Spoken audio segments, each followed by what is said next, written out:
Want to play chess online or learn how to improve? Join us at the #1 chess destination in the world, chess.com. With hundreds of thousands of people playing at any moment, you'll quickly find a game with someone at your level, whether you're a total beginner or a grandmaster.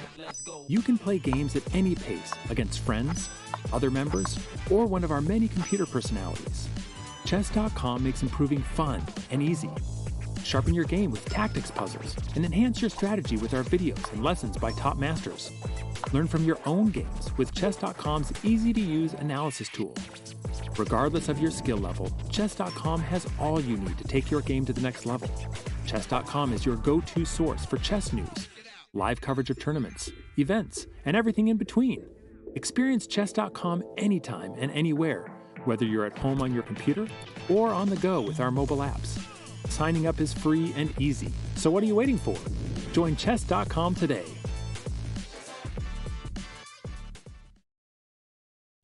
Welcome everyone at FIDE Grand Prix 2022 round 3. This is leg 2 and we are your commentators. Here we have Grandmaster Benjamin Bog and myself, woman Grandmaster Tsatsalashvili. Benjamin, what do you think? What are we expecting today in this round? Hi, Katie. It's a pleasure to be joining you here again today for commentary for the third round of the FIDE Grand Prix in Belgrade. We've seen a lot of exciting chess already, and I'm sure we'll see another exciting round today. So, Katie, can you maybe talk a little bit about the format of this tournament? Absolutely. We do have 3 Grand Prix tournaments. Most of the players have already played the first leg, so this is their last chance, and we do have 16 players divided into 4 groups, and they're playing each other in round robin system. And you know what, this is a knockout system, and in the end of the knockout we're gonna have only one winner into 4 groups. So let's take a very quick look at the round recap of second games. Here we have Vidit Gujarati winning his second game. He played a beautiful move, A4, in the end game, which was winning move, and we were speculating, was he able to find that move or no? And he managed to find that move, which then he converted not so easily, but he managed to do it. He played a really clear game and he got now 2 out of 2. And Benjamin, Anish Giri's game was also very interesting. Can you tell us what happened in that game? Yeah, Anish played a great game. We broke it down in our rapid recap yesterday.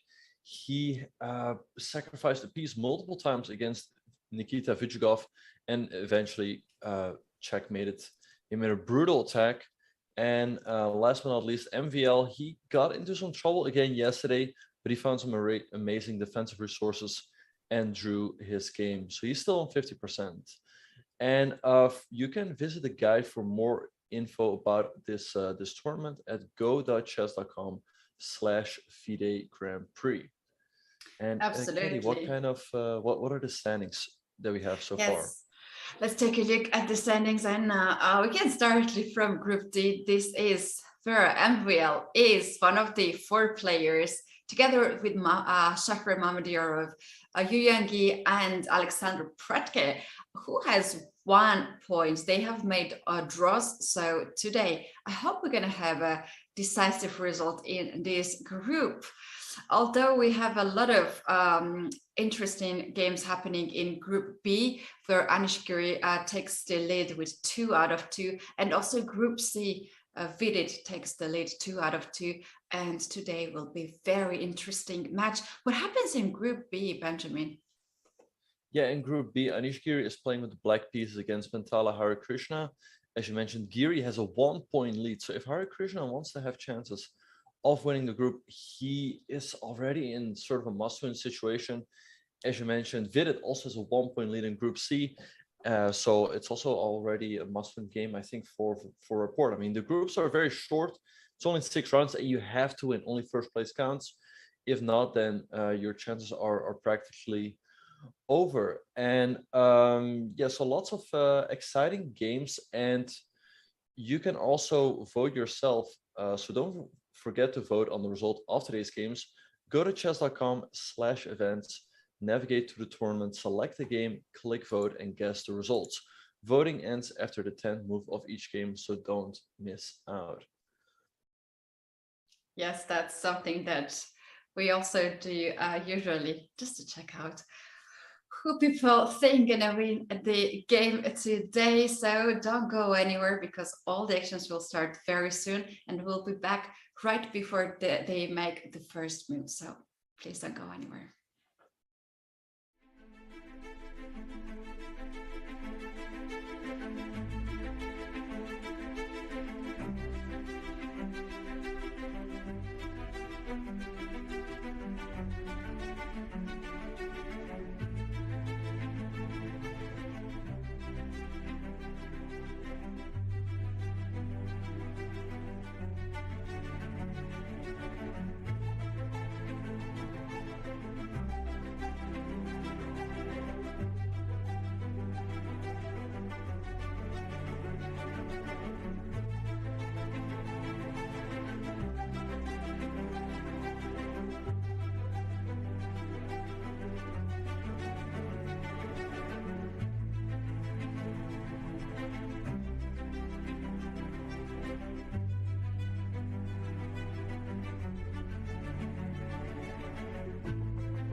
Welcome back at the FIDE Grand Prix 2022 round 3. We are about to start the games. The players are probably getting right now in the playing venue, but we do have some time to once again take a very, very quick look at the round 2 and check out what are happening there. And we do have these 3 gentlemen over here.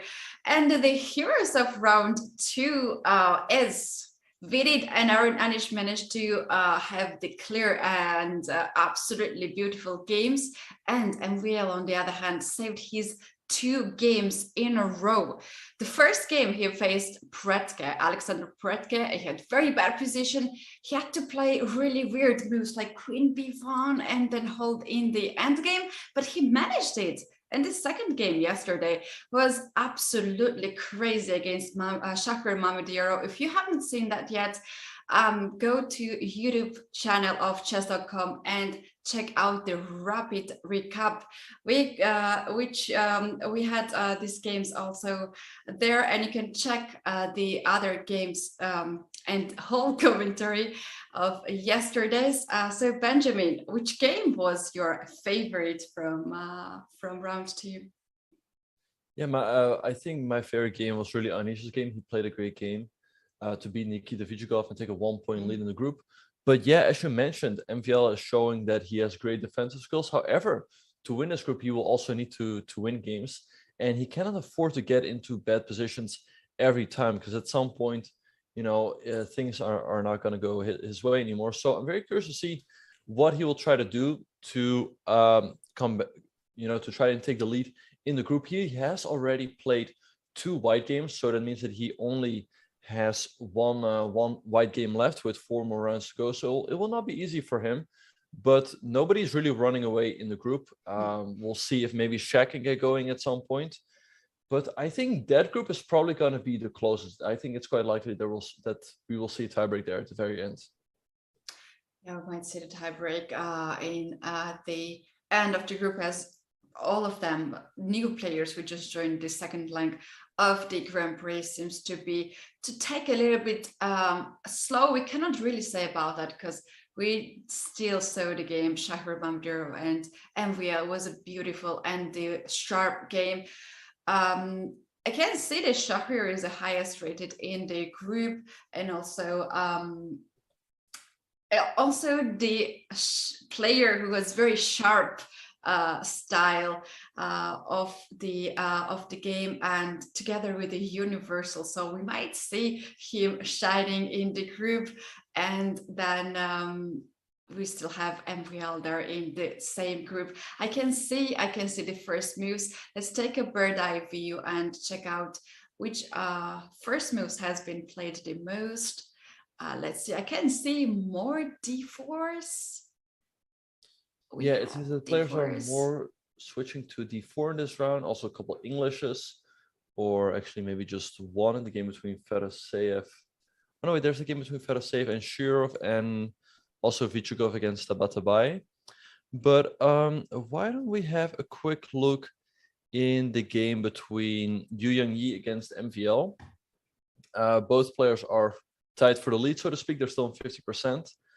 And MVL sticking to his main guns. He's playing the Najdorf. Well, that's what he would play if White would go 1 E4, but White played 1 D4, so he's playing the Grunfeld. So I'm very curious to see what Yu Yang has prepared against the Grunfeld. It's always very expected when you play MVL with the white pieces, but MVL, he is super well prepared. So I'm sure that both of them will keep blitzing for a very long time, and it will be interesting to see who will be the first one to think. That's right. We have seen Yu Yang playing so solid for first 2 rounds. You can say first 2 rounds, and this match is very, very interesting, as MVL is just staying really strong for 2 rounds. But it's not really easy to find the weakness in Yu Yang's style and the way how he plays. So I kind of have a feeling that we might have a draw in this game. Yeah, I would predict a draw in this game, just seeing what have happened for these 2 days in these players' games. What do you think about it? Yeah, no, it's quite likely. I mean, MVL is generally super well prepared, and it's really difficult to beat him in the Grunfeld. So I think all three results will be possible. If it will be a draw, I'm sure it will be a fighting one. And we see Yu Youngie playing the bishop c4 variation. Traditionally, this has always been the main line. Black goes pawn to c5 and then knight to c6, putting pressure on the center. So white goes knight e2 to defend it, and then bishop to e3. And if black ever goes bishop g4, putting pressure on the knight, white can play the move f2, f3.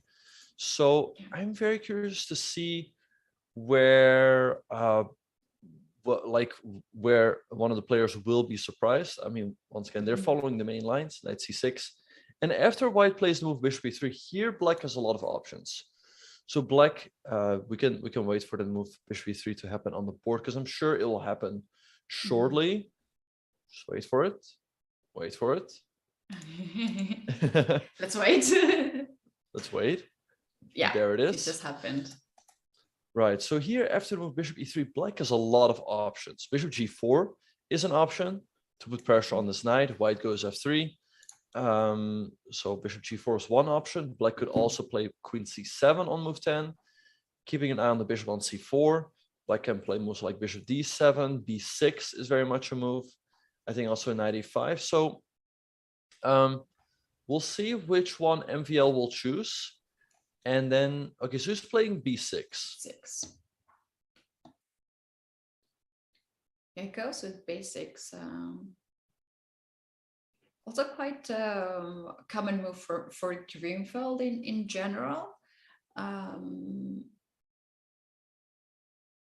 yeah, is this common in here in this very line? b6? Yeah, b6 is one of the main moves. So white can do two things here. White can decide to take the pawn on c5, since black has played this pawn on b6, right? Because if black would not play b6, and let's say he would play a move like, let's say bishop d7, right? And then we take on c5, then white really has these ugly double pawns, right? But since black plays the move b6 and white takes on c5, he's already sort of assured that he will trade off one of those weak pawns. So this was traditionally the reason why b6 wasn't really a move, but it turns out that in recent years that this actually does work. And I think after white takes on c5, black continues with queen to c7. And this line generally gets pretty sharp, but black seems to be holding here. So I guess maybe Yu Youngie has something prepared here and just wants to test MVL's memory. But I guess we'll find out shortly. So taking on c5 is one option. What white can also do is just to improve the position with moves like queen to d2, rook ac1, rook fd1, sometimes h4, h5, and continue from there. Yeah, one of the main approach here with white is queen d2, just to keep the pawns in the center. And if black continues the development on this side, now white can start either from bishop h6 right away, or after some time to go this bishop over here, trade the dark square bishop, and also start to attack on the side as well. I was just curious how popular is move b6 here, because as you mentioned, there are a lot of moves, and I can see that b6 is not very, very popular. It's not too often played, and I can see that the most of the times it happens that the game ended in a draw after b6. So let's see. Yu Youngie says like, okay, I will go rook c1 first. Yes, so I think in recent years b6 has really become the main line. And yeah, I'm not surprised to see a lot of games ending in a draw there. I think the current stance in theory is that black holds there. So I'm curious to see what Yu Youngie has prepared. He's been taking a little bit of time. Rook c1 is a logical move. Bishop e7 by MVL. White can still consider taking on c5, but black generally gets good compensation there. So maybe he will continue with queen to d2. But once again, I'm slightly surprised that Yu Youngie is taking a little bit of time here, because this could be expected. And so what does it tell you? Do you think he's just trying to remember his preparation, or do you think he might not have looked at this morning? I am sure he was expecting Grunfeld from MVL, because we know MVL likes to play Grunfeld in general. sometimes players are taking some time, just a little bit slow in the opening. Some of the players are blitzing out. So I think he's just doing all right, remembering all the lines, figuring out how to play.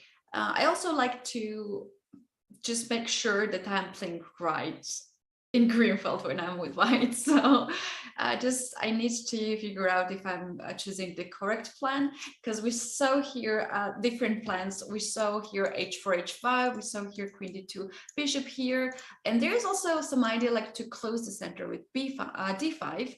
And then there are some lines where c4 even coming, and it's dark square bishop gets on this diagonal to be traded, or even after d5 and closing the center, we might have some sort of f4 and getting some space advantage. So I think he's just trying not to play too fast and finds the most precise plan here, because there are one or two plans here for white.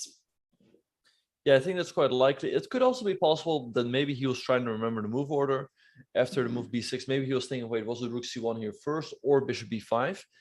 And yeah, I kind of, so is bishop b5, has that move been played a lot? Because I don't remember that as being one of the main moves. No, that's a very well spotted. The main move here, as I can see in the database, is queen d2, just to try to end the development. And then bishop h6 is also one of the most played move, and I can see just only 2 moves after bishop b5. And I can say that white has really good results in this after this move. Interesting. So I'm curious. So what are the 2 moves that have been played after bishop b5? There is knight a5, and there's actually more moves, and I'm questioning if that was 2 games was correct, which I mentioned. There's knight a5 move, as well as queen c7 and rook c8. Right. So Yeah. I would think a move like rook c8 looks the most natural, right? We bring another piece into the game. What have the games been here? Like, what could be Yu Youngi's idea? Yeah, with bishop b5, right? Because Right. this bishop c4 seems to me quite decent piece, and just being at the right spot. But he goes now to bishop b5, and clearly he has some plan with this move. Yeah, I wonder if after, let's say black plays rook c8, right? If his idea is maybe to trade on c6, although I guess black should have enough compensation. I mean, the idea is, I guess, to trade, then go d5 and c4. And white is a pretty strong center, so maybe that could be one idea. He could also try to go d5 right away, but I would think that black, let's say black goes knight e5, we go c4, maybe black goes e6. Black should be doing all right there, I think. But I mean, both players must have prepared this with really strong engines. So maybe their preparation goes very deep, and they see something that is not that the average viewer cannot see, right? With the computers that we have available, because they're not as strong as the computers that the professional players use. Oh yes, absolutely. After bishop b5 here, I checked what happens after the very straightforward move a6, just hitting the bishop, and clearly white doesn't want to withdraw with the bishop and allow black to push the pawns forward. So here white's plan is to take knight, and after bishop takes d5, hitting the bishop, and then c4. And we mentioned this idea earlier with bishop d2, bishop c3, and black really cannot avoid a trade. Black don't want to play here f6 move. This weakens e6 square, and knight can easily jump to f4 to e6. And also white can very, very nicely come here f4, f5, or even e5. That's the idea of bishop e5. And this is the first time when Anvil takes his time. He spent about 3 to 4 minutes, and seems like he was not ready for this move, or he wants to recall all the lines that he has seen in this very line. Yeah, no, I think he might be slightly surprised by the move bishop to b5. And this is the one thing that is really difficult about the Grunfeld. The Grunfeld is a really good opening. Black holds in all the lines, but white has so many tries in every single variation. And this one we see right here, the bishop c4 variation, is just one of them, right? So Yu Youngyi found this try with bishop to b5. And I guess MVL is looking at all these lines that we mentioned, that, okay, maybe white wants to take on c6 in some variations and go d5, or maybe d5 right away and try to build a big center. So right now it seems that Yu Youngyi has the initiative, so to speak, in the opening battle. But yeah, of course, at some point, MVL will come up with a move. Okay, and he has played the move rook c8. So now I'm very curious to see whether Yu Youngyi will keep blitzing. Yeah, we might see here d5 or bishop c6 and then to move d5. The difference between these two moves, after d5, black still has a knight on the board, and this knight can get really, really tricky. In some of the lines, you might think that maybe it's under f4, but usually knight can come on g4 and hit this bishop. And it is very okay to give up the light square bishop and give an opponent the bishop pair advantage, but you always have this idea to take back one of the bishop. And then just imagine after this trade, light square bishop versus knight, white will have surely better piece. Yeah, no, for sure. White center here is very, very strong, and it's very difficult for black to ever put a lot of pressure on it. And also the bishop on b7 is kind of dead. It's kind of blocked in by the white pawns. But actually, as we speak, he is not traded on c6, nor has he played the move d5. He's played the move queen to d2, slowly but surely improving the position. So let's see what MVL will do here. What black very often can do is trade on d4, and as soon as white recaptures, play the move e6 to make sure that white cannot play this move d5. I kind of still prefer white's position, but that is generally a very solid approach for black. Right. Yeah, queen d2 seems to be the game that has been already played. And here black has two moves, knight a5 or e6 to stop d5 coming forward. And we will eventually get into this position where black takes this pawn in the center, white will take it back. And we're going to have this kind of a structure where white has a pawns in the center, have more space in the center. But black also has some sort of ideas, right, Benjamin? Just to play a6, b5, knight c4, and get this knight on a very, very nice square on c4. Yeah, that's also possible as well. And with the move knight a5, black is also taking the pawn on e4. So white usually spends a move to play f2, f3 to defend that pawn. But yeah, it's going to be a very interesting strategic battle. And I'm curious to see as to how deeply Yu Youngyi has prepared this position, because all of this must still be in his preparation. And actually, as we speak about opening battles, another very sharp battle we have is in the game between Pentala Harikrishna and Anish Giri. So maybe we can switch our attention over there. All right, let's get the board on the screen and check out. Oh, whoa, whoa, what's happening here? How we got in this position. They have played 17 more moves, and we had it from 1e4, e5. And oh, no more Italian today. We have Rui Lopez. Indeed, yeah, we have Rui Lopez. Anish really likes to play the Italian with white, but in this one he's playing the Rui Lopez, and he's playing the open Rui Lopez. We actually saw it in the game between MVL and Shakir Mamajarov. So he takes an e4 and d4, b5, bishop e3, d5. Harikrishna captures on e5, and after bishop e6, Pentala plays knight bd2, which has traditionally always been the main line. Anish goes knight to c5, c3 by white, bishop e7, and white drops the bishop back to c2. So with the move bishop c2, white wants to go knight to b3 and control the center. So what does Anish do before white gets time to consolidate? He plays the move d4, striking in the center. So Harikrishna goes knight to b3, d3. This is actually all theory.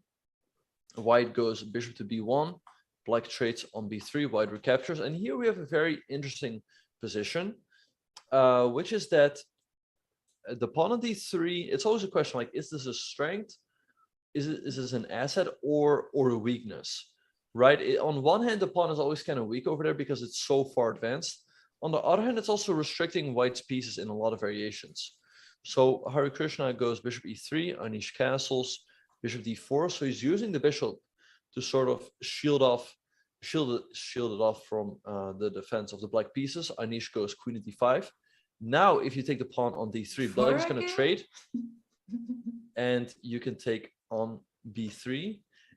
So Harikrishna plays the move rook e1, and here Anish plays the move b4, which to my eyes is a bit of a new move. I thought always after rook e1, the main move was, I believe, rook fd8.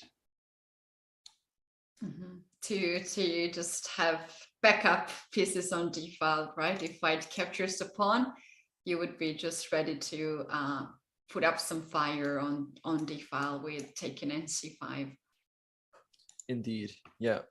Black just brings more pieces into the game, and I thought black would be doing fine here, but yeah, I'm a bit surprised by the move b4. So what do you think could be his idea if Pantala captures the pawn on d3? First of all, Benjamin, we have to shout out to Giri's third b4 move. It's incredible. We know what will be the title of the next over recap tomorrow. He plays 2 games with b4, a very interesting approach. He sacrifices pawn with that, and now he's with black pieces, and he said, like, I can still make b4, and he goes here right away. And this is very, very interesting. I don't know how good is it, but we surely trust Anish Giri's preparation. Look at his time, 1 hour and 36 minutes on the clock when he makes move b4 and gives up the pawn on d3. Yeah, Anish is showing here that he still has this all prepared. 1:36 indeed on the clock. So he's basically blitzed out every single move. And it's always annoying to face, right? I mean, I guess Harikrishna knows that he cannot really risk anything here, but knowing that Anish has checked everything, this is generally quite an unpleasant feeling because you know that you're playing not against Anish, but you're playing against his computer. So I'm curious, like, let's say Harikrishna takes on d3, what Anish has prepared. I mean, I guess he has to trade. Harikrishna has to recapture. Then I guess maybe, so black can take on b3 or maybe take on c3 right away, right? So which one, I mean, which one looks better to you? I think for me, it looks better to take right away and to keep this tension, to keep the pin, and there will be, it's just more space in here. However, white can take the pawn in here, and let's see, rook trade, hit the knight. This is really interesting, and I am so curious what's Anish's preparation here. Probably to take the bishop over here and then take the b2 pawn. And look at this, you cannot take this pawn back as the knight will be hanging, and I believe there is not any moves. Oh, there's knight c6, beautiful move, which is not helping. After bishop c5, the pawn on f2 is hanging, and black is ready to capture this pawn. And I think his preparation can be that in the end, this pawn can be really, really useful. Yeah, indeed. So we've seen a variation that things could also backfire for white. So Harikrishna needs to be very, very careful here, especially knowing that he's up against Anish's preparation. So yeah, I'm curious to see queen takes b3 there right away. Looks like a good move. You could also trade on c3 first. Yes. But yeah, I don't know. I guess I wonder what else Harikrishna could do besides taking on d3. But I guess we'll just have to wait and see 4 more moves. And in the meantime, is there perhaps another game that has caught your attention? Let's bring our bird's eye view and check out what we have here that we can focus. All right, very interesting positions, most of them, but I can say that they are most of them, the theory, yeah, all of them seems to me being very deep theory. How about to take a look at it, Andrekin and Shankland game? That's the game on the top in the corner, left corner. Seems like some pieces are hanging over there. Yeah, let's have a look at that game. So this game also started off as a Grunfeld Indian defense. So playing d4, knight of 6, c4, g6, knight c3, and d5. The trade happened, and e4 is the main line. And where Yu Youngie played the move bishop c4 on move 7, and Draken goes for the move knight to f3.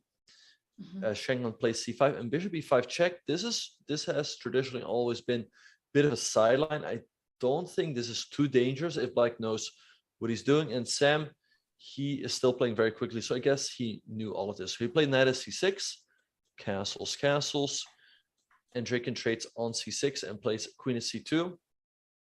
So he's ready to give this pawn on d4, but Black would have to give this bishop on g7, which would always weaken the dark squares around Black's king. So so it's a bit risky for Black to do that. So Sam didn't want to do that. So instead of that, he trades once and goes bishop to g4, hitting the knight on f3, which is White's most important defender of the center. And Draken goes knight to e5, attacking the bishop on g4 and the pawn on c6. And here Sam takes on d4. Now you cannot take the bishop on g4 because then Black is going to take an a1 and Black is winning. So Draken played bishop b2, defending his knight and attacking the queen on d4. And Sam played queen to b6. If you take the bishop on g4 now Black is going to take the bishop on b2, and Black is in great shape once again. So Draken played rook a b1, making sure that bishop on b2 is defended, and perhaps creating a bit of a discovery along the b file. For example, if you play the move bishop e6, which looks very natural, right, saving your own bishop, this move is losing because White goes knight takes g6, and if you take the knight, White goes bishop takes g7, and your queen is under attack and your rook is under attack, and Black is just gonna lose colossal amounts of material here. So what did Sam do after rook a b1? He traded his bishop for the knight at e5. Dimitri recaptured, and queen to a5 by Sam. And he's playing super fast. He's 1:35 on the clock. So I'm sure this must be Sam's preparation, right? It seems like, and Draken, on the other hand, spent a lot of time to get into this position. They have played 16 moves. Usually, Greenfeld is the well-known theory. If you play Greenfeld, you surely know which line you want to go. But Draken is still spending some time. I kind of have a feeling maybe it was a bit of surprise, this opening choice from Sam. Yeah, maybe he was slightly surprised by the Grunfeld from Sam. Sam is usually more of a Slav player. So I guess he didn't really expect this. But at the same time, he must have prepared something against the Grunfeld. So I guess Sam's preparation just went a little bit deeper. That's my read of the situation.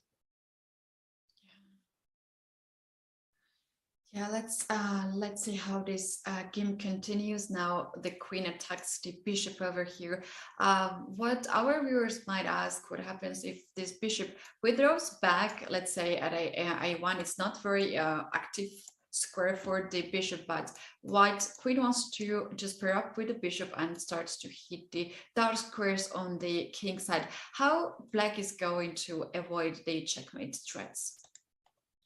It's a very good question. Maybe after the move bishop a1, what Black can do is play something like rook 88. So the queen cannot step to c3 because it will get traded off.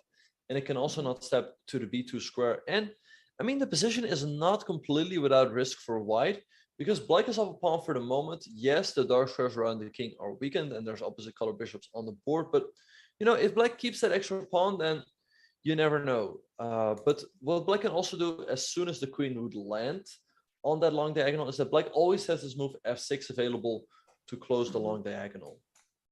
Right. For instance, if Black goes to guard this extra pawn, queen b2 and f6 to just cut this diagonal. And Yeah, it weakens the light squares, but luckily for black, there is bishop still controlling these squares, and white don't really have any more power to use this advantage. There is queen given a check, but king can always just move away. And yeah, it seems that light squares here are not really big of the issue for black if black has to play f6. So this is the position. Another thing what I have seen here, Benjamin, is f4 move. Not in this very position, but in general in Greenfield, very often white is pushing this pawn even further on f5 and even sacrificing an exchange if needed. And using the fact that still there's no dark square bishop, and I have beautiful bishop over here. So what do you think would be the response of f4 move? Yeah, f4 also makes a lot of sense. I guess black has a lot of options. Maybe something like rook fd8, bringing that rook into the game. And with the move f4, white also weakens the second rank. So if somehow maybe black could go rook d2 in some variations, black could try to create threats of his own. So yeah, I mean f4 makes sense, or dropping the bishop back. I guess we'll just have to wait and see what Andrejkin is gonna do. But is there perhaps another game that maybe you would want to have a look at? Let's take a look at our bird eye view, and maybe we can see what's happening in the game of Richard Rappert and Vidit Gujarati. This is the one of the games in the left side down part, and we can bring it right now on the screen. Indeed. So this game started off as a Nimzo Indian. So white played the move d4. We'll move on. Knight f6 by Vidit. c4, e6. Richard played knight c3. Bishop b4, e3. This is another main line. Castles, and white played bishop d3. Vidit played d5, grabbing space in the center. And here, traditionally, the main move has always been the move knight to f3, and to just continue development. After knight f3, black usually trades on c4.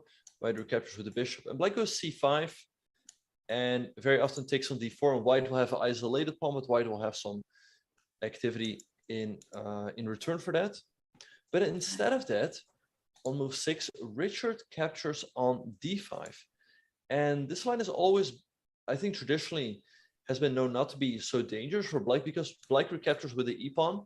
And now this bishop on c8 is free to move out, right? But Richard plays the move a3. Now white is happy if black trades on c3, because white's going to recapture and increase his influence in the center. So black does not want to do that. Black goes bishop d6, keeping the bishop on an active square. And Richard goes queen to c2. And I believe this was played in the game between Levon Aronian and Vidit in the first leg of the FIDE Grand Prix in Berlin. So I'm very curious to see where Vidit exactly has improved on that game. He plays the move a6. Rapport goes knight ge2. Vidit plays rook e8. Short castles by Rapport. And after b6, Rapport played the move b4. I don't know. It feels to me that the position is maybe slightly more pleasant for white, but both sides will definitely get their chances here. Yeah, I agree with that. This pawn structure seems very much to the Carlsberg's pawn structure, which we usually have the queen's gamut declined position, but there is one difference there. The bishop is on c1, and usually we have very active bishop on g5, and all these threats of white when the bishop is on g5, f3, e4 is very strong. That's exactly why white developed the knight on g2 and not on the traditional square on f3. So white keeps these chances to push on the center. However, when the bishop is on g4, this idea is even stronger. And when Vidit decided to develop the bishop on b7, it looks a bit like passive, just looks its own pawn, but it also goes against white's very obvious flank here, f3, e4. And now we have a little bit switch to this side, and Rappert goes to b4 and tries to play on the queen side, although this move b4 not really stops black playing c5, because at some point, Black's idea is to play bishop b7, rook c8, and c5, just like it happened in the game against Aronian and Vidit in the first leg. Yeah, that's very possible. So what white could often do in these types of positions is, and actually also in this position right away, is play the move b5. Because with the move b5, white is trying to cut off the move c5 or c6 from black, because white can always take the pawn either en passant, or if black plays c6 to capture in normally. So with this move b5, white is very often trying to isolate this pawn on d5, right? Because black cannot put the pawn on c6 and support that pawn. And the problem for black is if you take on b5 right away, white's going to take with the knight, hit the bishop on d6, and if the bishop moves, let's say to f8, then you drop the pawn on c7. So that could definitely be an option for rapport. I'm curious to see if Vidit has maybe still looked at this at some point, or rapport. He's still playing fairly quickly. So I think the move b5 would make sense to try to put pressure on the queen side.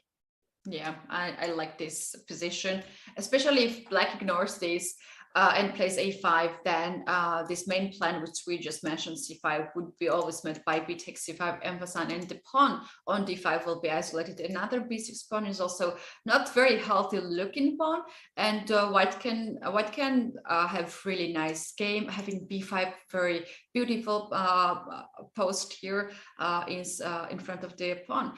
If black takes this pawn, also another thing is white would be really happy to catch this bishop, to try to take this bishop and give black not only double pawns but also b6, a bit weird looking move. Benjamin, what I really wanted to check out here, if the move bishop h2 works. This is very typical sacrifice, bishop sacrificed, which we call a Greek gift, and you will see the bar goes now all the way up as it's not working after king takes here, knight g4. Usually white goes with king g3, but I think even king g1, queen h4. Oh, look at this, I made it work. Queen c7 now would be probably met by knight e5. This knight cuts the diagonal from the queen's control. There's a checkmate thread over here, and on top of it bishop is also hanging. It's just just extra thing. So instead of this, yeah, it's clear that king g3 is the move which should be played here in case of a Greek sacrifice. Indeed, but yeah, bishop takes h2 is a real possibility because of the simple fact that this knight is on e2, white is not protecting that square. And indeed, as you mentioned, if black goes knight at g4, white has to step the king up. So white will always have to calculate these lines, and maybe we could even consider it after the move b5 right away. So let's say black takes on h2. I guess we take with the king, knight g4 check. We have to go king to g3. And then black can bring in more pieces, but I feel like white should be doing fine there. Like, I don't really see black's attack crashing through, to be honest. Yeah, can be possible to play f4. In a lot of lines, bishop usually is not here, and f4 moves are not possible as the pawns on e3 or e6 are hanging. But in this case, as the bishop is here and guards the pawn, now white is free to go f4. And if not queen g5, then it's not really any follow-up here for black. Indeed, yeah, but it's going to be very interesting. I'm sure both players are considering this. This game is heating up for sure. A lot of other games that we haven't looked at yet are heating up as well. But with all that being said and done, we are going to be taking a very short break. Do not go anywhere, you guys. We will be right back with more action from the FIDE Grand Prix in Belgrade. We'll see you guys after the break.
The Chess.com Rapid Chess Championship is a brand new world-class online rapid event series for the top 100 players, top 10 women, and top 10 juniors in the world.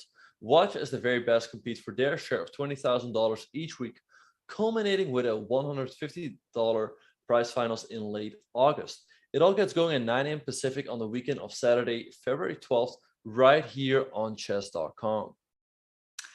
That's right. So we are now having over the board Grand Prix 2022, and we do have round 3 going on. A lot of interesting things are happening, Benjamin, but we cannot really cover every game at the same time. Don't we just take a very short review of all the games? Right. So let's try to go through all the games real quick. So we discussed this game in Group A real quick, but between Dmitry Andreikin and Sam Shangland. It seems that Sam Shangland is still in his preparation here. He's blitzing everything out really fast, and I guess he should be doing fine. If we have a look at the other game between Alexander Grishuk and Etienne Bacrot, this is one of the main lines in the Petrov defense. I guess Bacrot is also still prepared most of this. I think this is all still theory. So I think he's doing fine there as well. If we have a look at Group B, we see that we have a slightly better endgame for Nikita Vichgov. However, Black is super solid there, so maybe he can beat Tabatabai, but it will be very difficult. Then the other game in Group B, Anish is still super well prepared against Pentala Harikrishna. We saw earlier that he had 136 on the clock, so I guess he will be doing fine there. And then let's switch our attention to Pool C. So we see that Fedoseev has a sort of exchange style variation on the board, maybe has some slight initiative against Alexei Shirov. So I guess White is maybe a tiny bit better, and Black needs to be very careful. And then in the game that we discussed between Richard Rapport and Vidit Gujarati is looking like a very complex crossbed structure. Maybe White's a tiny bit better, but definitely everything is still possible there. And then in Group D, we see that Shakhriyar Mamedyarov and Alexander Predke.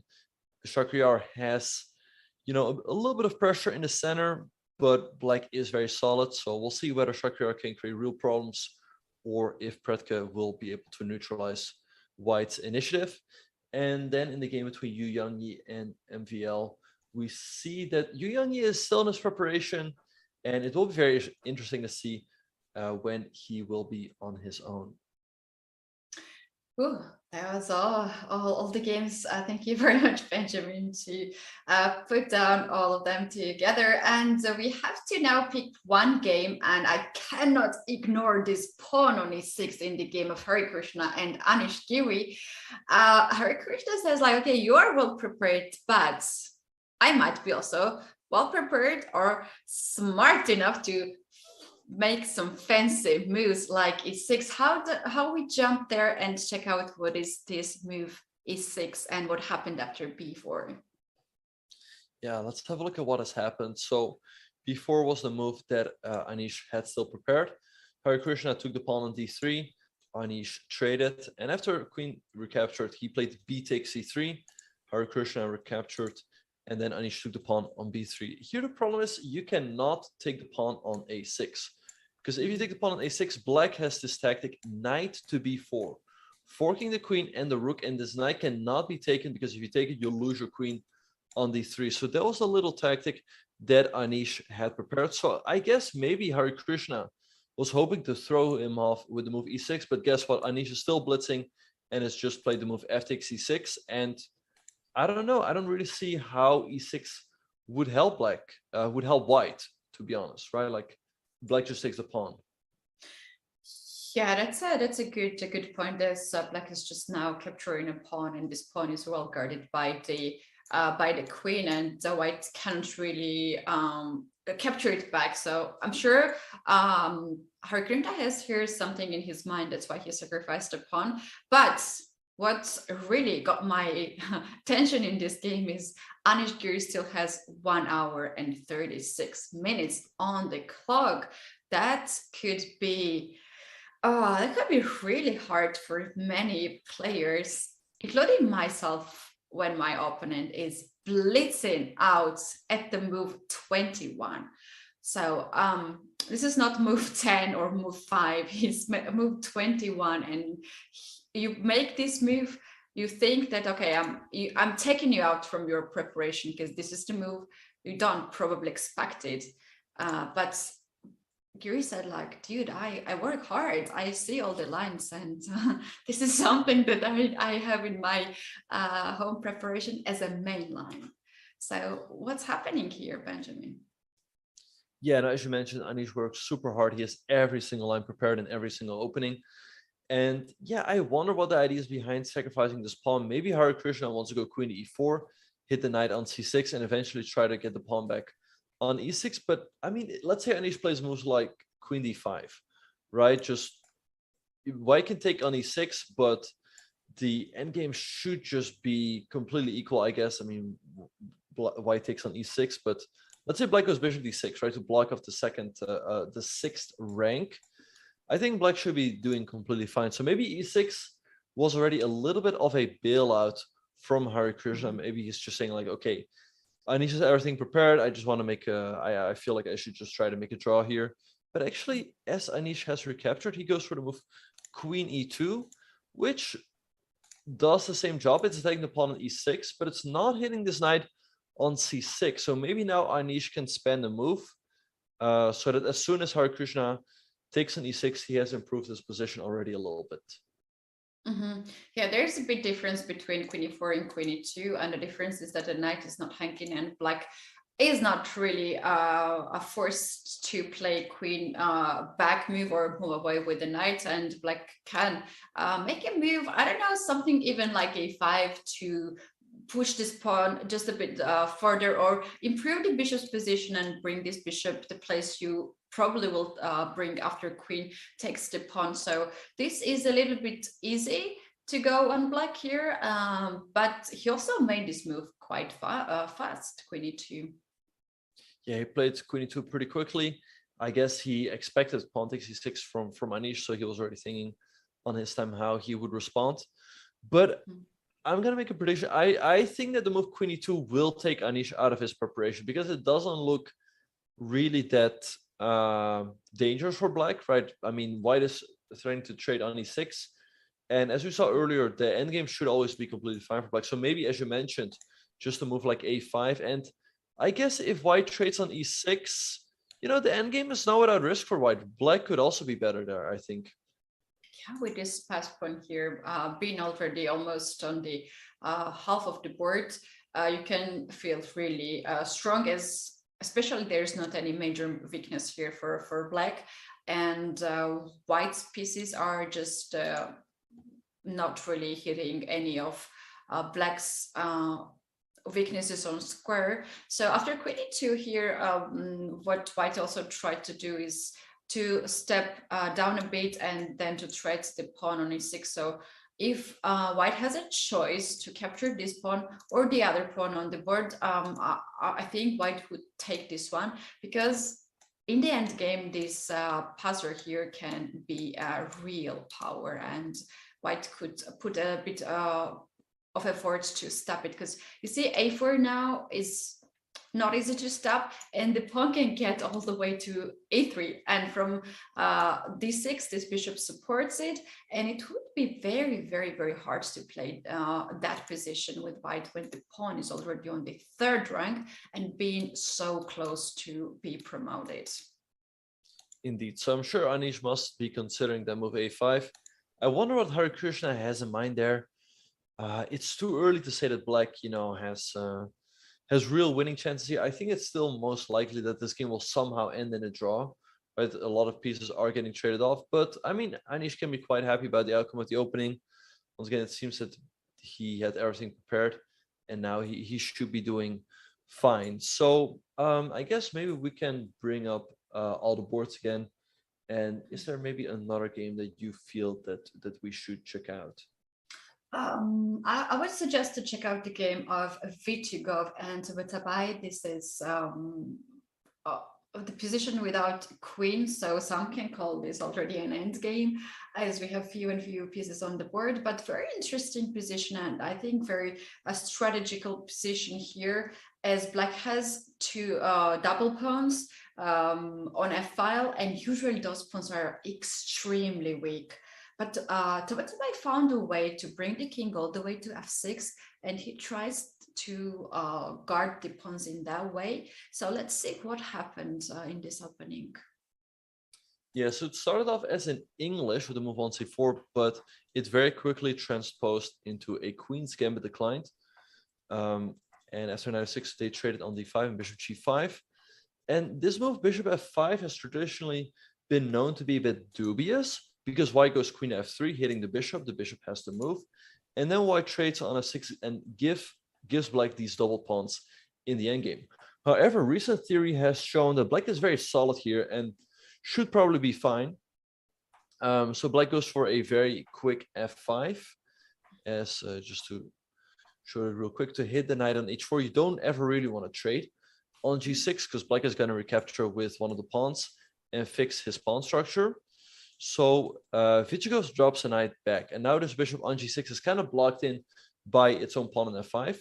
So Tabatabai gives a check, and eventually he decides to go bishop h5 and trade off that bishop for one of the knights. But now Vichigov goes for g3 and bishop h3 to put pressure on the pawn on f5, but Tabatabai can still defend it with the king on f6. So I think white should be a little bit better here. I mean, the pawn structure looks quite pleasant for white. However, how are you ever going to put pressure on this pawn on f5, right? And at the same time, what else are you going to do? What else are you going to do then? Black has his pawn on a5, so it's very difficult to ever do anything on the queen side. I mean, if you go a3 and b4, that also opens up the a file for black. So maybe the only plan I see is to go knight e1, knight f3, and knight h4 to hit the pawn on f5, but that takes pretty long. And in the meantime, black can do something to make sure that he can always guard that pawn on f5. Yeah, that's very good plan, and I wanted to point it out, as I have played several times bishop f5, and to be honest, I felt like it was not the right choice for me to allow queen f3, and I've played several games. Not because I was ready for it, but because I just blunder it. It happens to everyone. I would not be surprised if it happens to Tabatabai, because the point here is that the black gets so passive in this position. It's solid, but it's passive as well, and you clearly has no chance to fight for an advantage. And you have to make these only moves here to try to get rid of all this not nice pieces, like bishop, for instance. I gave up this bishop, and what I have experienced is that white can now finish the development, bring their rooks on the files, slowly try to squeeze the black's position, and I have been under this threat, and I can say that it's quite strong, and I have to bring my knights to guard this pawn. And meanwhile, I could not find any proper counterplay to create some sort of like attack and try to win. So it's a bit passive choice, opening choice for me here from black side. Yeah, it's a bit passive indeed from Tabatabai. Really, the best you can hope for in this position is a draw, because we said that, okay, it's difficult for white to do anything, but for black it's almost impossible, right? So we'll see what Vichigov will do. I mean, I kind of like this idea with knight e1, f3 to h4, but I guess let's say we do play knight e1, maybe black just plays something like knight f8, and if knight f3, black can play knight g6 to make sure that knight h4 is not a move.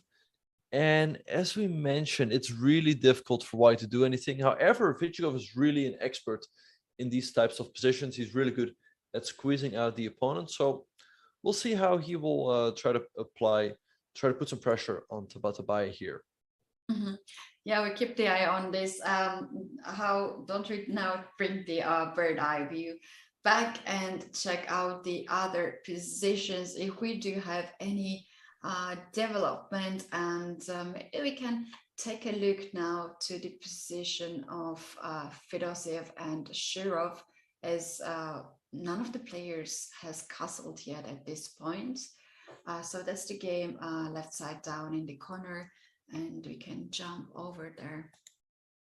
Yeah, this one is looking pretty exciting. So it started off as a Slav, and after the players played knight f3, knight f6, knight c3, and e6, this is all pretty standard. But here, Fedoseev came up with a move that is slightly unorthodox. He played the move queen to d3.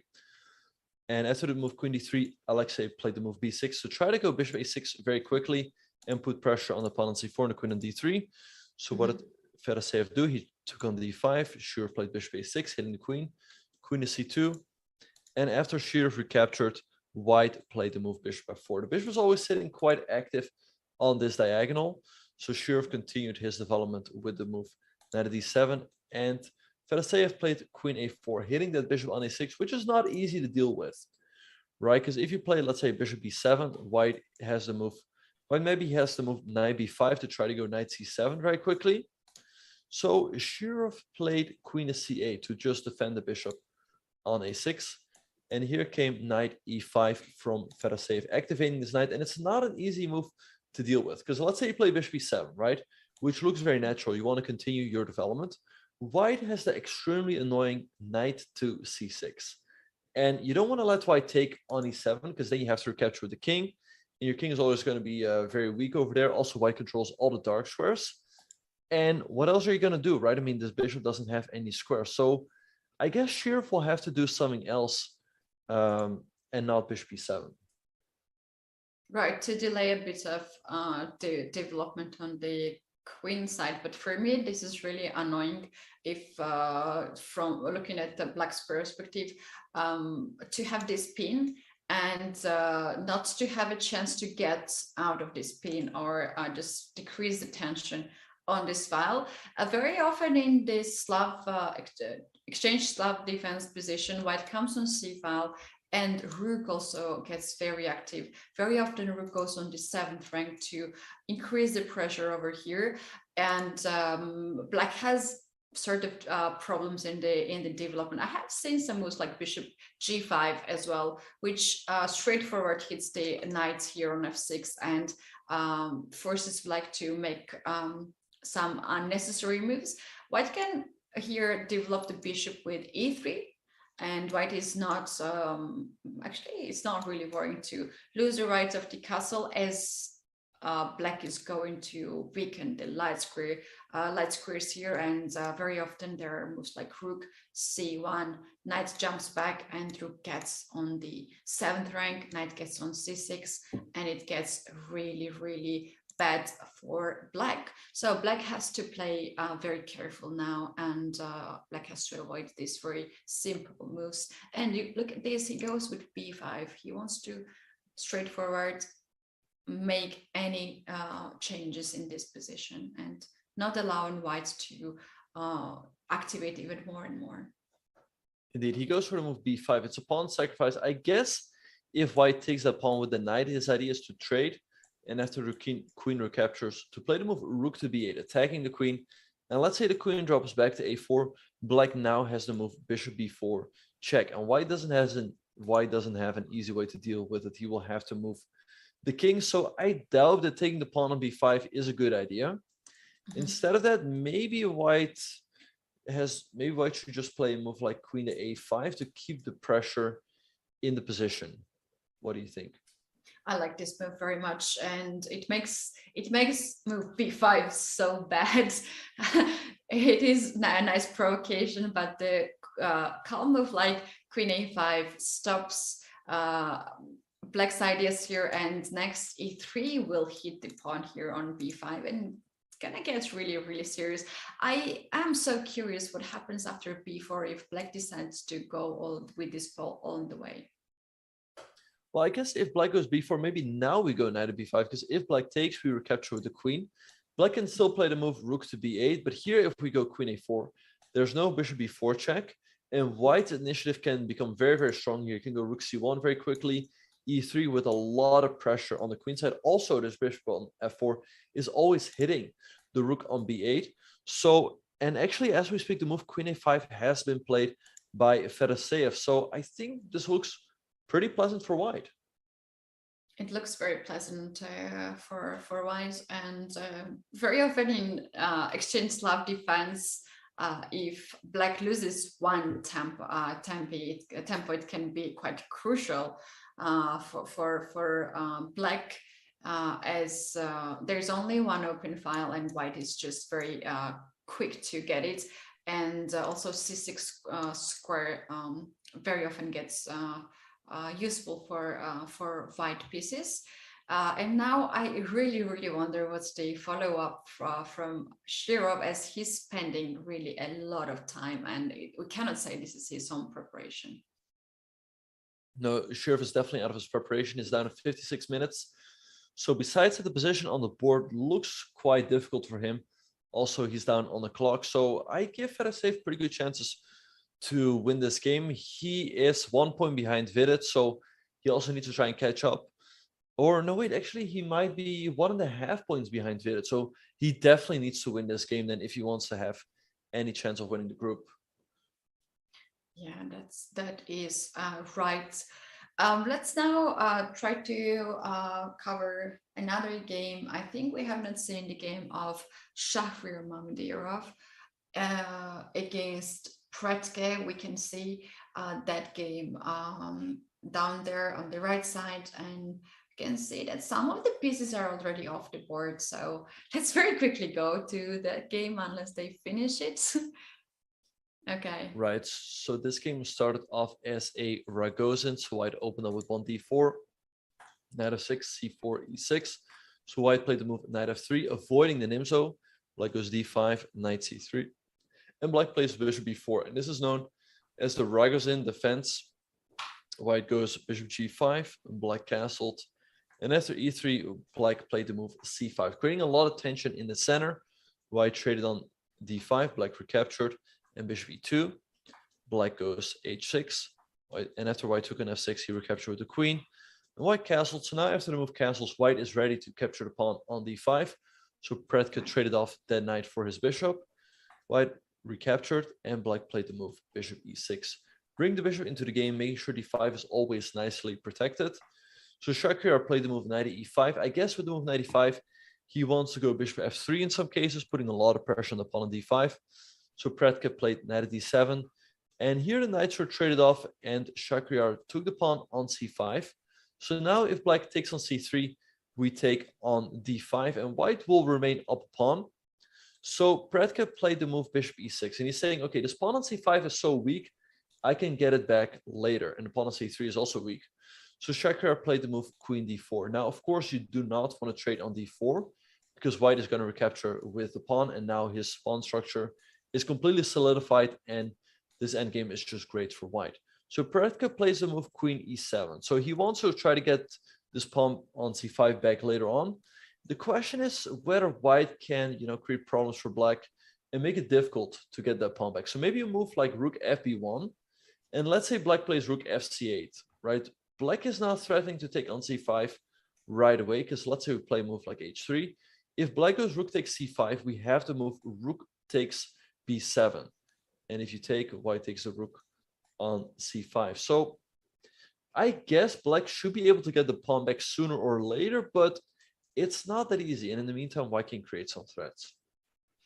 Yeah, I agree with that. To me, it seems like knight d7 here was a little bit inaccuracy to allow white to do what really wanted to get this pawn on c5, and white is not afraid to ruin the pawn structure, as then there is some very active plan of white to hit the pawn on b7, also breakthrough with the center on c4 here. Very often I have seen some moves like queen goes back and then pushing pawn on f6 to control this knight, kick it back, and then to develop the knight.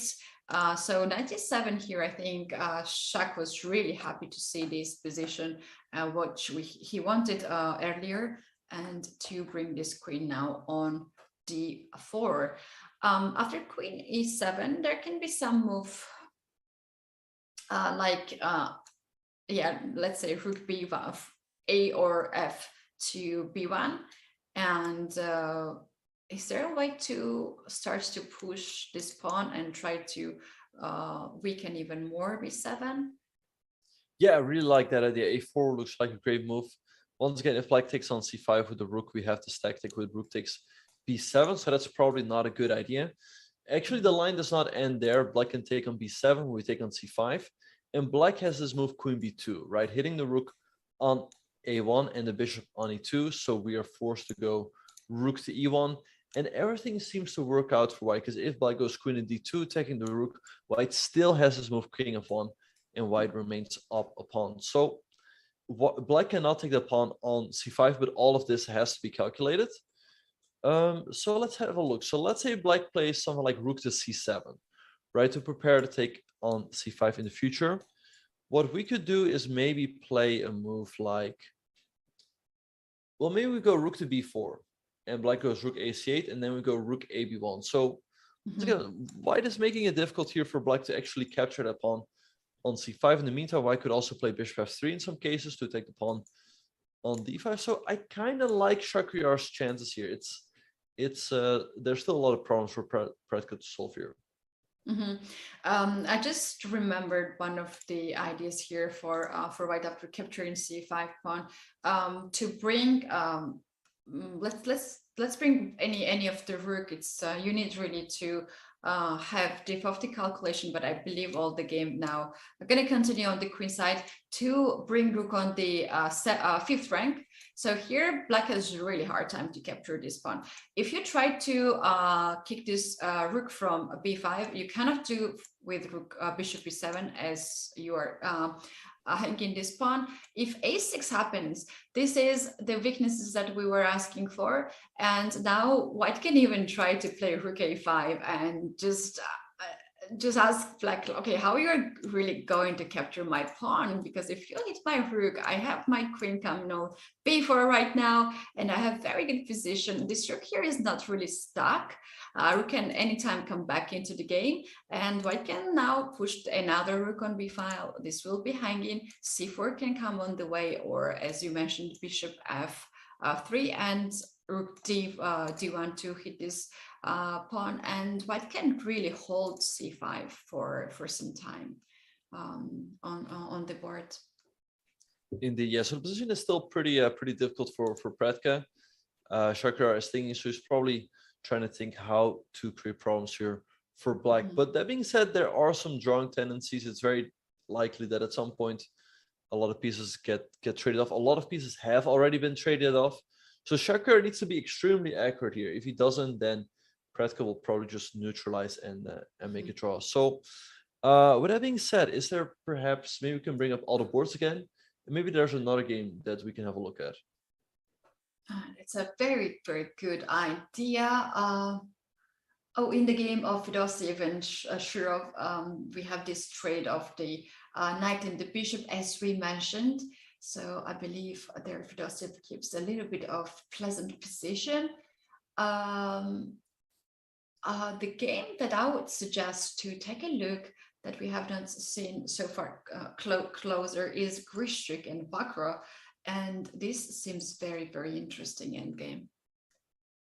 Yeah, so this started off as a Petrov defense. So knight f3, e4, e5, knight f3, knight f6. Grishuk traded on e5. We've seen the Petrov already quite a bit in this tournament. d6 by Bakro, knight f3, knight takes e4, d4, d5, and after bishop d3, Bakro played this line with bishop d6, which has recently become much more popular. White castled, black castled as well. c4, c6, Grishuk traded, and then played the move knight to c3.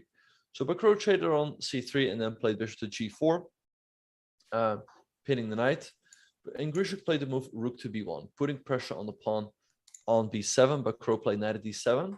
Here, taking the pawn on b7 is extremely risky because black goes knight to b6, and suddenly this rook on b7 can easily get trapped if black goes bishop c8, right? So Grishuk decided not to take that pawn. Instead, he played h3. The bishop went to h5, and now rook to b5, putting pressure on the pawn on d5. Bakro defended the pawn with knight f6, and Grishuk played. Bishop g5 by Grishuk, putting pressure on the knight. And here Bakro played the move a6, but this involves a pawn sacrifice. So Grishuk took the knight on f6, Bakro recaptured, and now he took the pawn on d5. So white, and after that Bakro traded on f3, everything got traded off. So in the endgame, white does have an extra pawn. However, there's opposite color bishops, and white's pawns, especially on the king side, are kind of weak. So I think black has pretty good drawing chances here, but he still has to prove it, right? So king g2 was played, b5, c4 by Grishuk, and bishop to a3. And I don't know, I feel like black always has pretty good drawing chances here. I mean, I guess you have to trade on d8. Black is going to recapture. And I don't know, let's say you take on b5, black will take. And if you take on b5, black will take on d4. And how are you ever going to make progress here, right? I mean, you first of all have to kick the bishop from a3. And let's say you do so by playing rook to b1. We go g6, making some space for the king. And if rook to b3, we can go bishop c5, for example. And black wants to go rook d2 very quickly and hitting the pawn on f2. So I don't know. I don't really see black getting in trouble here. I think black should be active enough, and white's pawn structure on the king side is very weak. So I think black should be able to make the draw here. Mm-hmm. Yeah, it looks very not enough forces here for white to keep more tension and keep the game going on. As the pieces are less and less on the board, and not the right pieces for white to convert the extra pawn. Nowadays, pawn is obviously under attack. I do love the move bishop a3. Sometimes this bishop can come here and attack the pawn on d4. This is very weird looking way to attack the pawn, but white cannot really do much about it. On the other hand, there are some more trades which white cannot really stop. If white could keep two rooks and the bishop on the board, we have seen some of the crazy positions, puzzle positions, where those combination of the pieces can create a really dangerous threats, especially on f7 pawn. But this gonna get this position gonna get somewhere where we're gonna have only one rook and the bishop on the board. So it's just not gonna be enough pieces. Right. So I guess Bakro should be fine, but all the other games are heating up for sure. Lots of action still to come. So with all that being said and done, we are going to be taking a very, very short break. Do not go anywhere, you guys. We will be right back with more action from the FIDE Grand Prix in Belgrade. We'll see you guys after the break.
Did you know you can watch top chess events right on your phone? You don't even need to download an app. Just open any mobile browser and head to chess.com/events. You can see what's happening right now, check out top games, see results, and so much more. Try it for yourself at chess.com/events.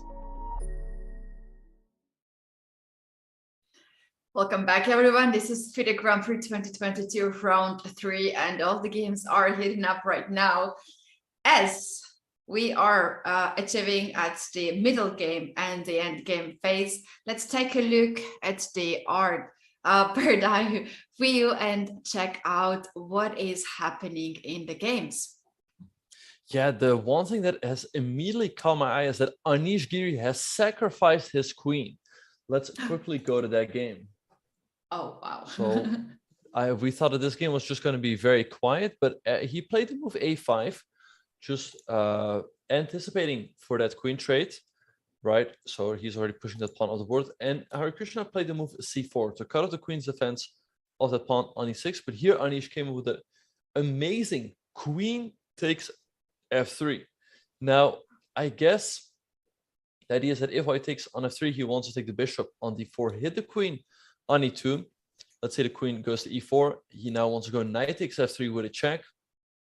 The king has to move, let's say to h1, and then take on e1. And I guess black should be doing pretty fine in the resulting positions because black picks up, let's make a couple moves. Let's say white recaptures on e1 with a rook, let's say, right?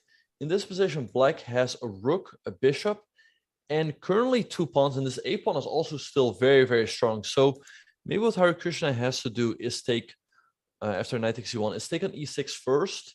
Then let's say maybe Anish just moves the king over to h8, and then white can still capture on e1. But I feel like, once again, black should be doing pretty fine. He has a rook, a bishop, and a pawn, and this a pawn is extremely strong. So I really like this queen sacrifice by Anish. It is truly good looking move to us, and wow, he must be really, really confident in this move because just seeing on this line, what white can follow is that black don't have that much of the pieces, and unless he's sure about this sacrifice, he would not go for it, right? But look at this, the bishop can get on f6 to control this diagonal, and this pawn can go all the way to a2. And then white can have some serious problems in here. And the question is how white can stop the pawn. So seems like even white could have a hero advantage, a little bit of advantage by the engine. White is the side who has to stop a pawn. So indeed, yeah. Seems like a really good deal. I was really curious why it was necessary to sacrifice a queen and why not to sacrifice a rook. But here in this line, white can simply ignore this rook and capture e6 pawn by the check, and then to capture perhaps the knight, knight in on c6 and hit this rook, and here white wins a huge matter as on top of it the bishop on e7 hanging. Indeed. So actually in the current position after queen takes f3, Harikrishna could also take on e6 with a check. Here you can now play the move king h8, because now white takes on f3, and if you capture on d4, now this bishop on e7 is hanging, and black does not get enough material for the queen. So let's have a look. If white takes on e6 with a check, black is forced to go queen f7. The queen is safe now. However, white in this position can take the knight on c6. But I feel like here, black should be completely fine as well. And the question is, can he play for more, right? As we said, he still has a strong a pawn, so maybe someone like bishop e4 hitting the rook on e1. And I don't know, I feel like white already has to be a little bit careful as to how he will try to make the draw here. Yeah, that's very nice sacrifice of the queen. Let's once again bring back this move, and it can be a total shock of Harikrishna as he's really thinking a lot, and he's down to 45 minutes. And this game can be a psychological game. Starting from the very beginning, Anish Giri is pointing out that this is his preparation and he knows it better. And then he's very sure that the queen sacrifice here is worthy. Yeah, Anish is looking very, very confident. I really like this move, queen takes f3. It just looks so nice aesthetically speaking. And I don't know, I feel like also in those resulting positions, black is not risking anything. And the end games are always very difficult for white. And yeah, so what do you think? Do you think white should take the queen on f3 or take the pawn on e6 and the knight on c6 after that? In my opinion, after g takes f5, if white accepts this queen sacrifice here, it's only one side who who goes for a win, and this is black for sure. So I believe to keep more equal position, queen e6 and then queen c6 makes here a more sense, with some ideas to trade the bishops now and try to get into the end game where you can be okay even if you lose one pawn. Yeah, that's a nice line. I guess maybe that's the line Harikrishna should go for. So let's have a look. So let's say he takes the queen. We go knight takes d4, right? The queen has to move. So let's say he goes to e4, knight takes f3. I think you suggest the king g2, right? The knight captures on e1. And let's say we take with the queen. So here we attack the pawn on a5. I feel like if white takes the pawn on a5, he doesn't have anything to risk.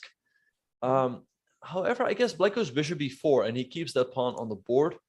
White can take on e6 and black goes king h8. And I don't know, once again, I would prefer to have the black pieces here in this position. Everything is defended. White's king is a little bit weak.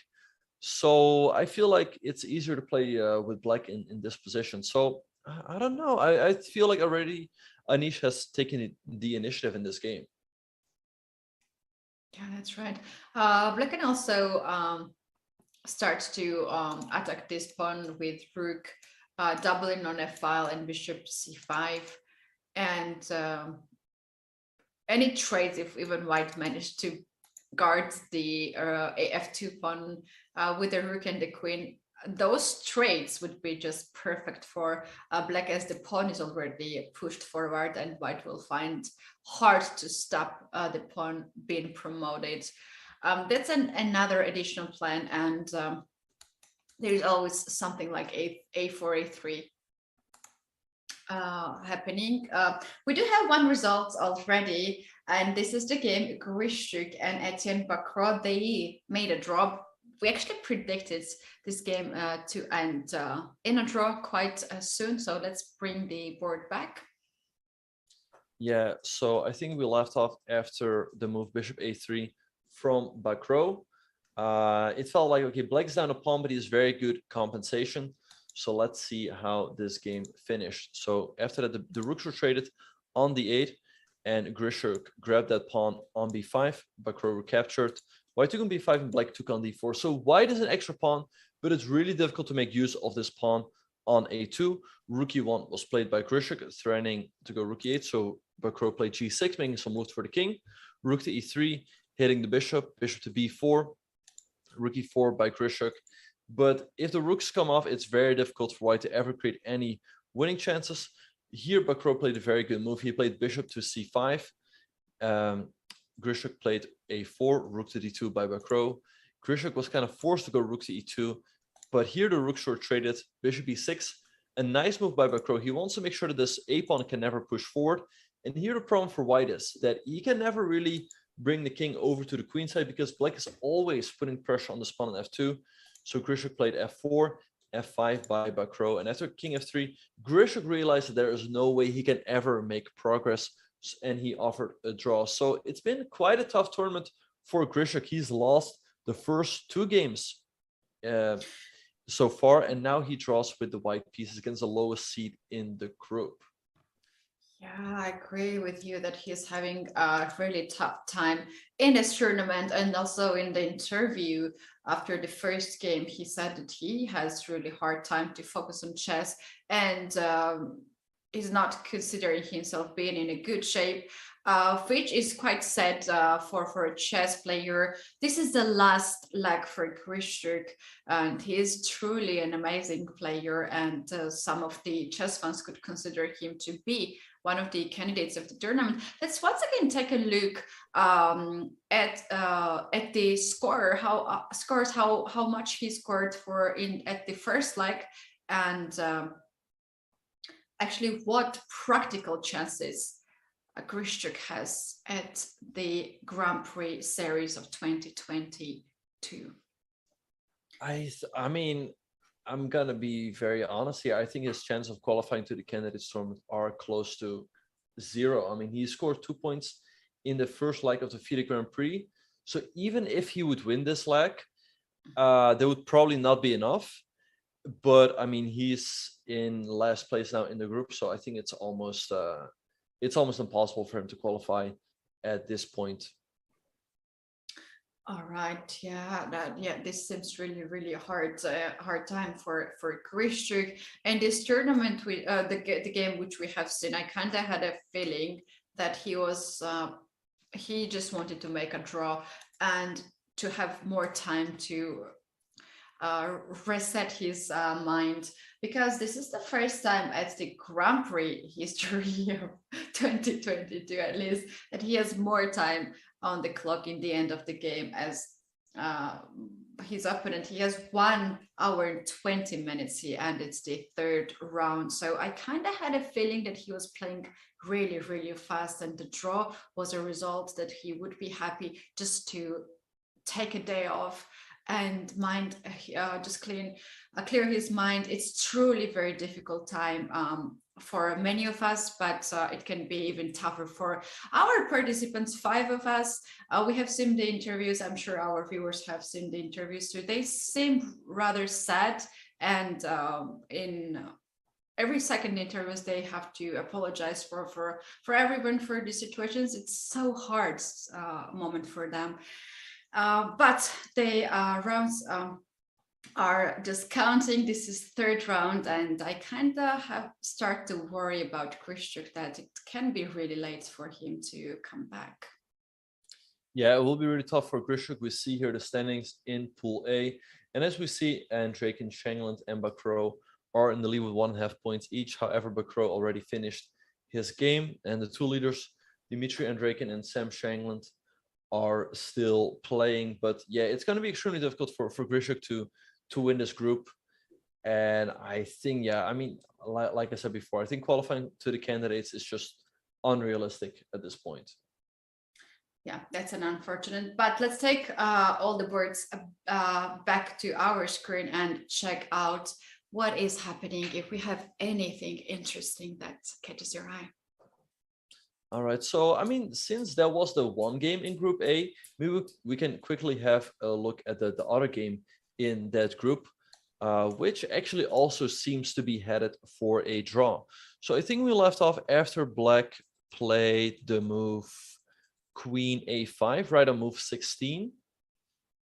Sorry, that's the game of Andreykin against okay, yeah. Shankland. Because that's so we left off after this move Queen to A5.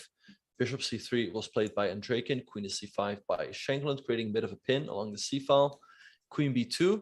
Now here, Black does not play the move Rook A B8, because if you go Rook B8, White takes that Rook, and if you take the Queen, then after Rook takes B8, you are checkmate, because the Bishop covers the square on G7.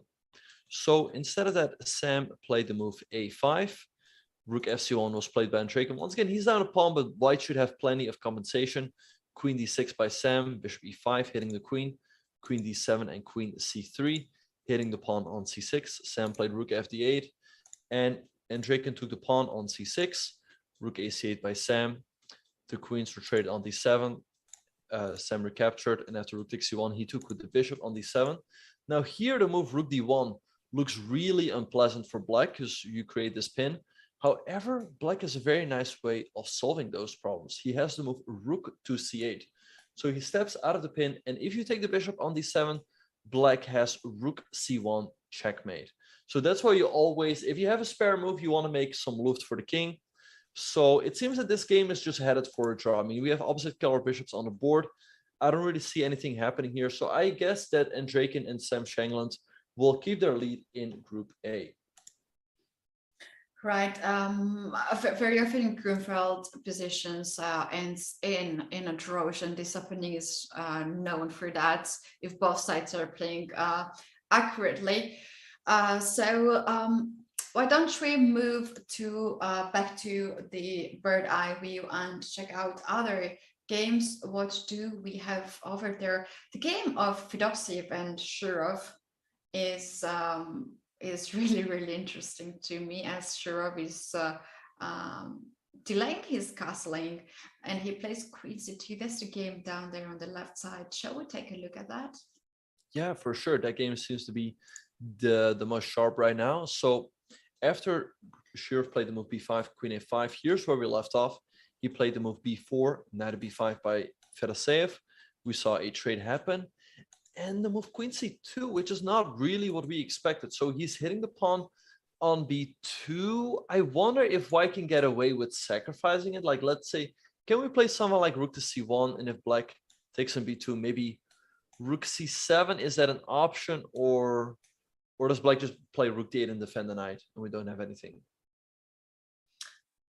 Yeah, black can play rook to d8, or black can also start with a check and force one of white's pieces to get back on the back rank, and d4 pawn can be taken after that. I think instead of knight d3 was played. In fact, knight d3. I do love this move. This move not only guards b2 but also threatens rook c1 and catch the queen here on c2 square. Yeah, knight of d3, a very nice move indeed. It seemed like the sacrifice didn't really work out, and now rook c1 is a huge threat. It would trap the queen on c2. I don't see what you do here, because I mean, where can the queen go? If you go to c8, that's extremely sad. We just go rook c1, and we have a huge initiative for free. So maybe Shurov has to go to c4. However, maybe queen c4 is an option, and that's actually what he has just played. Because if we trade, then black takes with the pawn and gets some initiative. So yeah, well, what else can Fedoseev do here? Fedoseev can withdraw the queen back on a4 and keep this queen on the file, and this threat of rook getting back on c1 once again with very strange attacking ideas here. Queen d4, it's possible, but it allows white to develop the pieces. Now bishop can get really active here and come on b5, so I'm not quite sure he would be happy to capture this pawn, and queen a4 is on the board. There will also move queen b7 to attack the rook, and as black has no move like rook b8 which plunders this rook, this is something also can be considered here by white, but there is move queen c8, and black is chasing to white's queen here, queen b5, queen c4, and if white wants to keep the game going on, then white has to play queen a4 and sacrifice the central pawn. Indeed, so queen a4 by Fedoseev is on the board. I think that here the move queen takes d4 by Shurov is practically forced, because let's say you play a move like bishop b7, right? I guess white is just going to play something like e3, defends the pawn, and goes rook c1 on the next move. And once again, white gets a big initiative for free pretty much.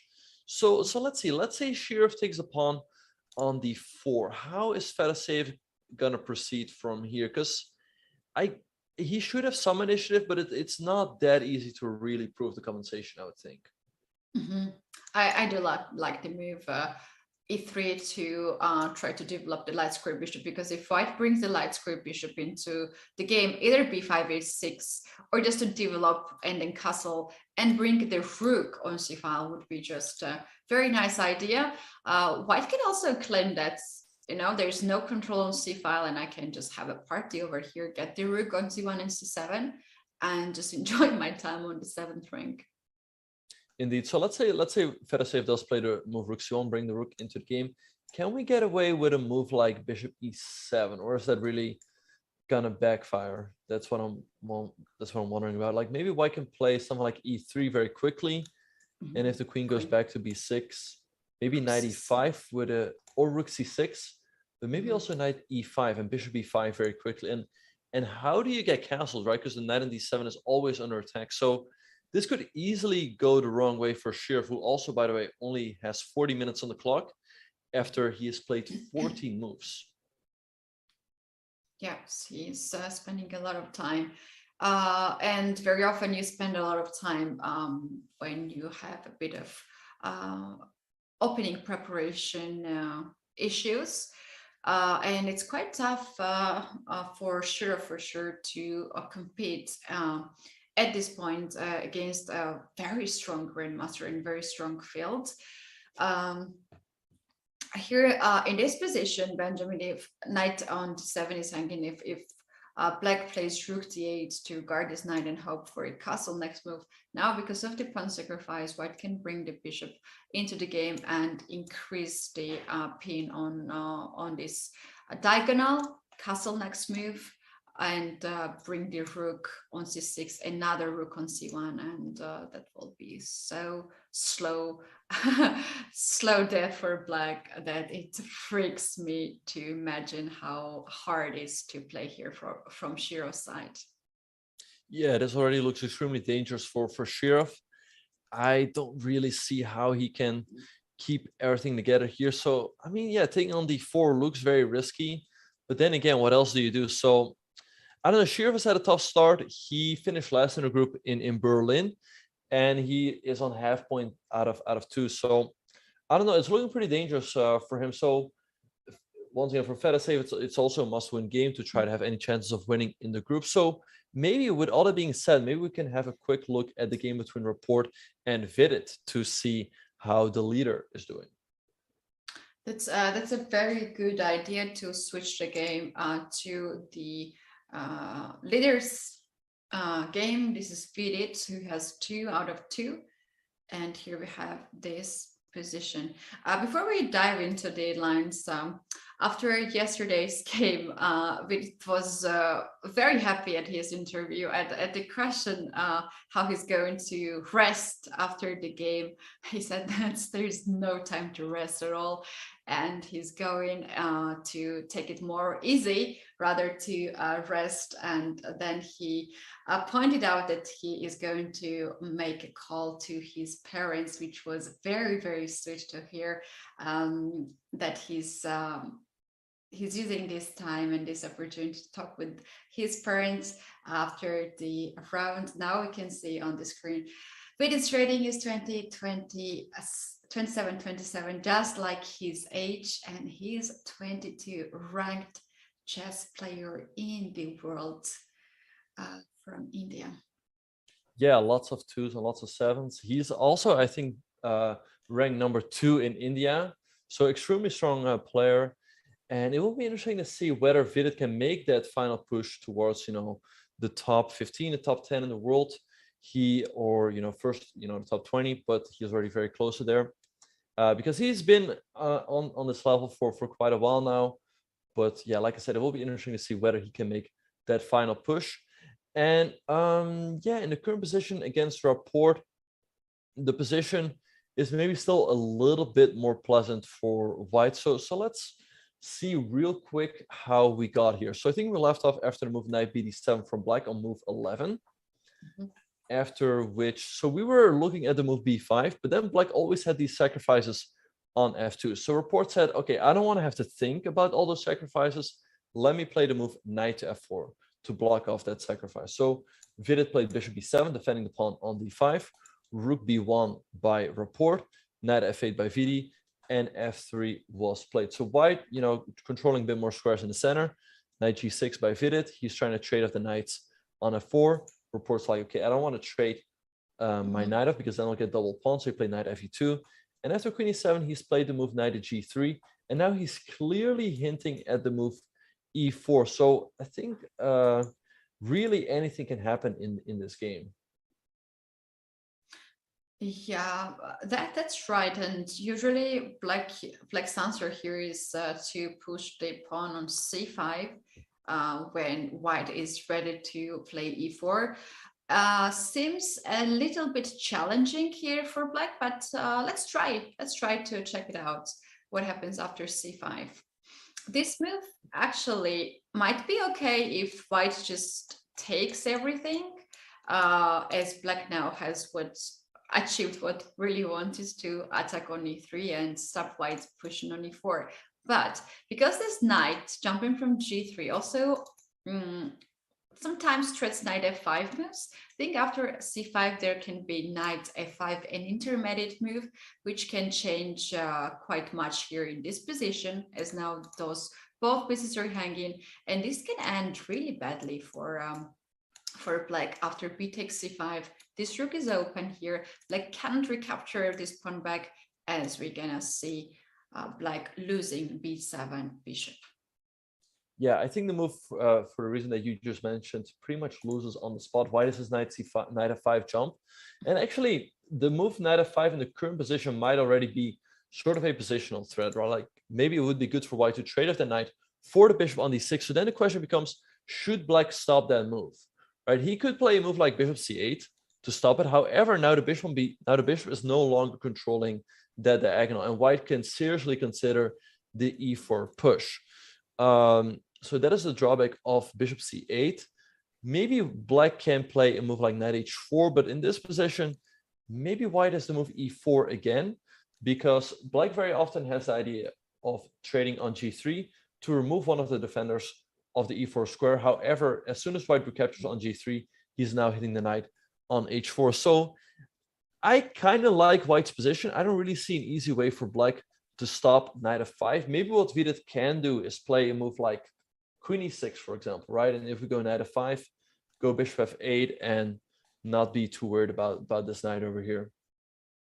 Mm-hmm. Yeah, that can be black's idea here. However, white can continue bishop d2 and bring this rook on e1, and later or sooner e4 will be there on the board, which can be quite crucial as this pawn comes all the way to e5, and white will get the kingside space advantage, and it will be a very pleasant position for white indeed. I would suggest here after knight g3 to capture this knight over here, double the pawns, and in many of the lines when e4 is pushed, d takes e4, f takes e4, this is going to be already very weird looking pawn structure. Knight can jump on g4 in these lines, and I am truly obsessed with c5, and I would push this pawn here. This is a pawn sacrifice. Now I can't really take this back, but how about to bring the rook on c5 and then try to take it with a rook? Yeah, no, all those moves really make a lot of sense. I guess after rook a3, maybe we have to go something like knight a4 to try to hang on to the pawn. So yeah, I guess it is possible for black to trade on g3, because then if white recaptures, it's going to be difficult to get in the move e4.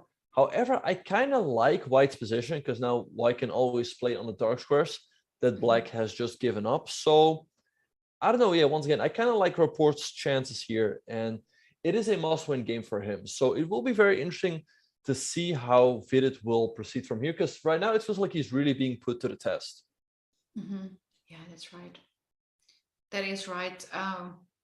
If he did not end nicely this game, he might think to switch from the opening, as it really went wrong for in the game in Aronian turn. And we can see Sam Shankland and Dmitry Andreikin made a draw in their game. That's actually what we predicted according to the end game we had there. Indeed, yeah. So bishop c7 was played by Andreikin, rook to c8 by Sam, and Andreikin played the move bishop f4. And here it's really about reaching move 30 and offering a draw, because with the opposite color bishops, there's nothing that can ever happen. So the rooks were traded, f6 was played, and king of 7. White made the draw a little bit quicker by playing the move a4, fixing the pawns, because as soon as black takes an a4, we go bishop d2. Black cannot defend the pawn on a5. So Sam played the move bishop b5, offered a draw, which was accepted because White's going to take the pawn over there, and there's nothing either side can do. So Sam Shankland and Dimitri Andreikin stay in the lead. They both have 2 points out of 3 games. H.M. Bakro has half a point behind. But once again, for Alexander Grishuk, it's looking extremely tough. He's on half a point out of 3 games. Yeah, that's the situation in one of our groups. Why don't we take the bird eye view back and check out what happened in the game of Anish Giri, Pentala Harikrishna and Anish Giri. If Harikrishna accepted queen sacrifice, and we can say that the queen is off the board on the top on the right side, and we do have this end game where White has a queen for rook and the bishop. Indeed, yeah. So Harikrishna did accept the queen sacrifice. So I think we left off after queen takes f3. So he took the queen. Knight takes d4 happened, hitting the queen on d4, on e2, and the pawn on f3. So queen e4 by Harikrishna. Knight takes f3 check. The king moved over to h1. Anish took the pawn, took the rook on e1. Harikrishna took on a6 with a check. And I think here we were expecting move king h8, but Anish had other intentions. He played the move rook to f7, and now Harikrishna took the knight on e1. So can Anish maybe play the move a4 here, just pushing the pawn down the board, or maybe queen c6 by White, right? Like hitting the rook on a8 and the pawn on a4. What do you think? Yeah, this is possible from White. However, Black can try to activate the rook. For instance, rook a5. I want to push this pawn. You do have a checker over here, but I have bishop f8, and look at this bishop being so productive to the king, and none of the Black's pieces are under attack right now. No danger is coming. F3, f2 will be right away. And on top of it, f2 pawn is also hanging, and Black can definitely take that one. So rook a5 seems to be quite safe to me, but here Anish Giri decided to get the rook on f-file and attack f2 pawn, and definitely he wants to capture this one. Benjamin, what I really wanted to point it out here with the move rook f7 after queen e6 check is that in the lines we were discussing here, king f h8, this additionally gives White another option to capture a bishop. And we do know that the knight is very tricky piece. We do like knight, but it's a bit slow. And definitely here Black wishes to keep the bishop on the board. It's going to be very helpful for the pass pawn here on this side. So for this reason, he had to play rook f7, and he makes now a better use even of this move to bring another rook, and he doubles rooks on f-file. Yeah, I think you made a very good point. I'm sure that he did not want to pin himself, but probably he felt forced to. So yeah, rook f8 is on the board. Black can always play bishop b4 on the next move, and literally all of Black's pieces are defended. And king h8 is also coming very quickly to unpin himself. And once again, I kind of like Black's chances here. All of Black's pawns are always protected, and White still has some weaknesses. The pawn on f2 can always be weak. The king on the king is a little bit exposed, and also this a pawn can still push down the board, you know, slowly but sure, like a4, a3, and it's always something White has to worry about. So right now the evil bar is showing equality, but if I had to choose a side here, I would definitely choose to play this position with the Black pieces. Yeah, I agree with that. And at the very beginning, when we saw the queen sacrifice, we pointed out that it's only Black who is trying out to play for the better result in here. Another thing what I just noticed is that if Black is able to capture f2 pawn, then will be Black's next target h2 pawn as rook bishop d6 right away attacks the pawn here. Black here can be really safe after h6, king h8 to bring this king on the side of the corner. There will be no checks, there will be no pin, and then Black can consider to capture f2 pawn and get the rook on the second rank with some serious threats. Bishop d2, d6 can create here on the king side. Indeed, yeah, still lots of ideas for Black. Yeah, I really like Anish's position. He's off to a great start. He won the first 2 games And I mean, if he wins this one with the black pieces in round 3, that'd be insane. I think if he wins this one, I mean, he's almost qualified already to the semifinals. But as we speak, people are saying that Shirov blundered. The live transmission is showing that he has played the move G6. However, I'm having a tough time believing that is actually on the board, because that does not look like a good move. It looks really, really bad move to me, as it delays, first of all, the development, and I don't believe he really wants this bishop to be so far away from all the actions which is happening in the center. And on top of it, it allows white to play rook c1 with a tempo. Yeah, rook c1 looks very dangerous. Black is forced to capture the pawn on d4, and then white has to move bishop e5, hitting the queen on d4 and the knight on f6. I guess black is losing on the spot, because you have to go queen. Wait, we have a transmission error. He took on d4 instead, right? Because I felt like that line was winning for white. So yeah, Shirov captures the pawn. However, as we mentioned, it looks very dangerous for him, because his king is still in the center. The spin is very nasty along the a4 e8 diagonal. So I give Fedoseev very good chances to win this one. But with all that being said and done, we are going to be taking another very short break here. Do not go anywhere, you guys. We will be right back with more action from the FIDE Grand Prix in Belgrade. We'll see you guys after the break.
Welcome back, everyone. This is round 3 at FIDE Grand Prix 2022. Second leg, I'm Katie, this is Benjamin. And we do have 2 games down. We have 2 results with a draw and 6 games in progress. So Benjamin, what happened? Which are those 2 games that ended in a draw?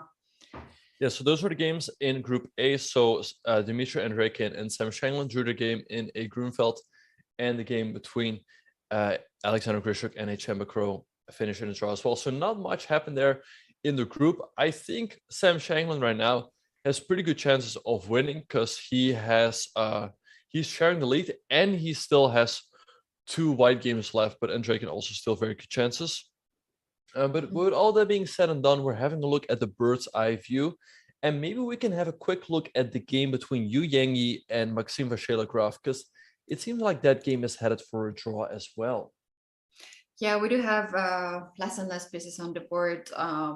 I had a feeling at the beginning that Yu Yangyi was something not easy to break, and definitely Maxim had a hard time to find anything better, but you had that kind of endgame which we have right now. So the point we stopped the game we have seen last was this one, where actually Black decided first to take the pawn on d4 as you were referring here, and now e6 to stop the pawn coming forward to d5. Then we had rook f to d1, very standard move, developing the pieces, queen d6, h4, also quite standard Grunfeld move to hope for some little attack here on the king side, a6. And now White decided to trade the rook for the knight. Benjamin, why he decided to trade the this bishop and not kept the bishop on the board? Yeah, it's a very interesting position. I guess maybe he also didn't really see a good square to go to for the bishops, because if he goes to d3, then he always hangs the pawn on d4. And let's say you go to a4, for example, then Black can go knight a5, and he hits the pawn on e4, and threatens to go knight at c4. So I guess that also played a role. So he traded on c6, Black recaptured, and here a very committal decision. He played the move e5. So the move e5, he's weakening his light squares. However, now he can try to attack on the dark squares on the king side. So MVL played queen at d5, threatening checkmate on g2. So Yu Yangyi played f3. f6 was played by MVL, knight f4 by Yu Yangyi hitting the queen dropped back to d7 because it had to keep defending the pawn on e6, and here d5 from White. But the move d5 really led to major simplifications. So MVL took on d5, White recaptured, Black took with the pawn, White traded on c8, Black took, White took on d5, Black took, White took on d5, Black took on e5, and now White took on b6. So here it feels like maybe White is a little bit better, because Black has this isolated pawn on e6.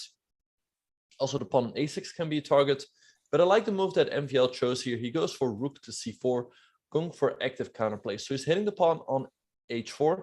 And also in many variations, he's preparing the move e4. So Yu Yangyi played rook a5. And I guess here, maybe the easiest way to draw is to go for the move e4. You open up your own bishop. And let's say White takes on a6. We can always trade in f3.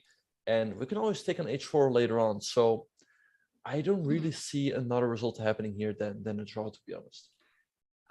Yeah, there can also be something like bishop d4, which in fact forces White to go to the endgame this way or the other way when king goes on g2, and Black can't now take the bishop. So at this point, White cannot save the pawn on h4. White can push this pawn to h5, and the Black will obviously capture it. And this is the endgame where Black would not have any difficulties to hold it and make a draw, as very easily rook can get on the back rank, and Black can start to activate the king and just have a very, very good counterplay for the passed pawn. Indeed, and as we speak, the move e4 has just been played by MVL. He's staying true to his style. He's going for the active defense. And yeah, I don't really see anything happening here. If, let's say, White trades on e4 and plays the move g3, defending the pawn on h4, Black has a very nice defense. He can play the move rook to e6. Now, let's say you move this bishop out of the way, the pawn on a6 is protected and Black's completely fine. And if white decides to get greedy and take that pawn on a6, that's going to backfire. Black has to move rook takes b6, and if you recapture, guess what? Bishop d4, check. You pick up the rook on b6, and black wins the game. So I guess this game is just headed for a draw. Nothing really to... I don't really expect anything to happen here, to be honest.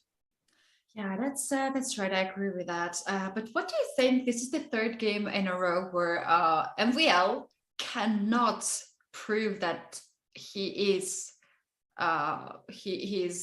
way better to win the game. And although it's worth to mention that he has never had any difficulties here in this position, but we do remember his last 2 games. What do you think, Benjamin? What can be his mindset right now after 3 draws in a row if this game ends in a draw? Yeah, so I think he can be quite unsatisfied about the first 2 games because he got into a lot of trouble with the white pieces, and the best he could get was a draw, and that's generally not what you want, right? With white, you want to get an advantage out of the opening, then push, and maybe the game ends in a draw if your opponent defends well, or maybe you win, right? You don't want to get into trouble from the beginning. But this game he can be quite satisfied with. It seems that he equalized quite comfortably with the white pieces. It also depends, of course, what's going to happen in the other games, but I guess he will be looking to strike in one of the last 3 games, especially in he has 1 more white game, so I guess he will definitely be looking to strike in that one. So maybe we can have a quick look at the other game in that group, the game between Shakhriyar Mamedyarov and Alexander Predke. Yes, that's a good point. If this game also ends in a draw, this means that he doesn't really have to worry. And we're talking about MVL for a third draw in a row, because not too many things going to change, and there will be no sole leader in the group. But this game is still in progress. We have to check out what happened in here, as we do have some more moves happened already. Rook a2 b1 was played here. I forgot to mention earlier about these moves. Also, I think quite possible f4, f5, then all the way to f6, and to kind of push black to play f6 to make this white pawn stop. And after f6, d5 pawn gets extremely weak, as white can start to play bishop f3 and rook d1. So the idea of rook from a1 to b1 also makes sense, right? To keep this rook here on the file and keep this rook on f file for any counterplay on the king side. So yeah, it makes a lot of sense. You mentioned a very nice idea to go f4, f5 later on in the future. So Alexander Predke played rook fc8, hitting the pawn. Rook b5 was played by Shakhriyar to defend it. And here after a6, I think you mentioned this idea earlier, to go rook to a5. The rook looks very clumsy on the a5 square. However, it's still up to black to get that pawn back. So Predke played rook c7 to double the rooks, rook b1, rook a8, and now a nice move by Shakhriyar. He plays the move bishop d3. And I guess here taking on c5 will always backfire for black, because white always has some tactical ideas. So let's have a look. Let's say black takes on c5. Maybe what we can do is we could trade on c5, but maybe we also have the move rook takes b7. Because if black takes that rook over there, we have rook takes c5, and due to the bishop on d3, black doesn't have any checks on b1. So here white should remain up a pawn. Also with the bishop on d3, black always has to be very careful of any checkmating tricks, because the bishop covers the h7 square, so black still has a weak back rank. Yeah, this is very important square, and maybe the idea of bishop d3 is to play e4. I wanted to make a random move. I like to push the pawns on the sides, a6 or h6, and they both are already played. So hard to make any random move right now. But let me try to do some maybe nonsense g6 move here. Oh, that will block my idea, Benjamin, because I'm suggesting e4 here, d6, e4, queen takes e4 to pair up these pieces here to attack the h7. So g6 would really destroy all my plans. And now the point is that not only h7 square is under attack, but the pawn on b7 is also hanging, and then on top of it, this pawn will be lost in few moves.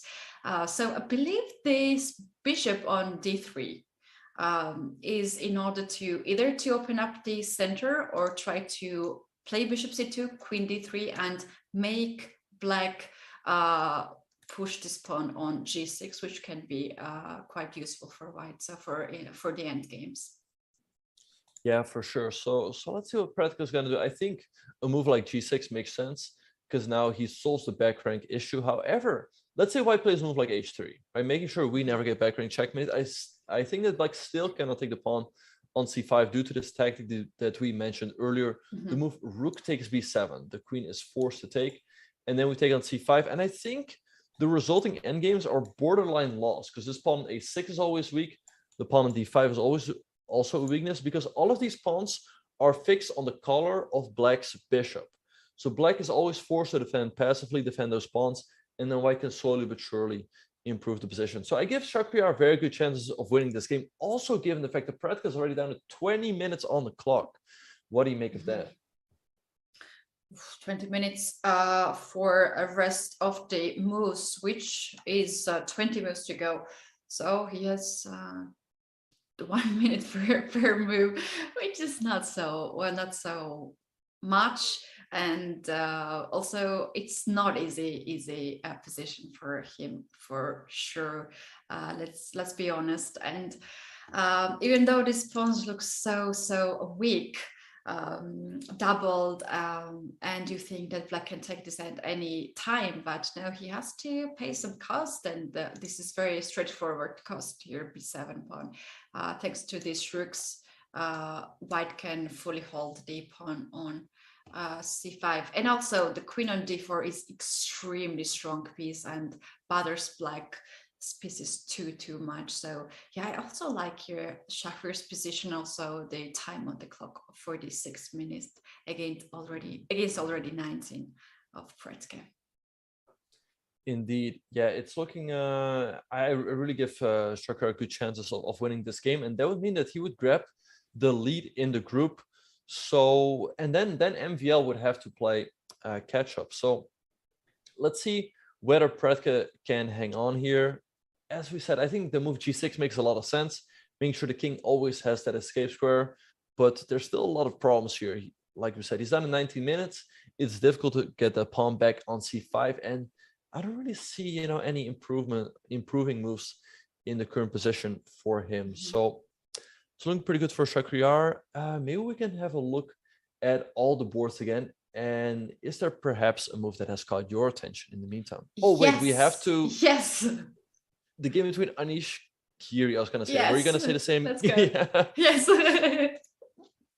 That is something strange. And while we're still talking about the game of Shakhriyar and Pretka, I got my eyes on that and I was like, what's happening? Is he going to make a draw right now? Because in few moves, rook d1, king on the way to h8, Giri decided to sacrifice a bishop.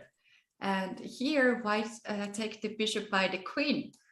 Queen g7 now is a threat checkmate, and seems like Giri is ready to give the checks all the way to f-file, and there is no way to hide this king.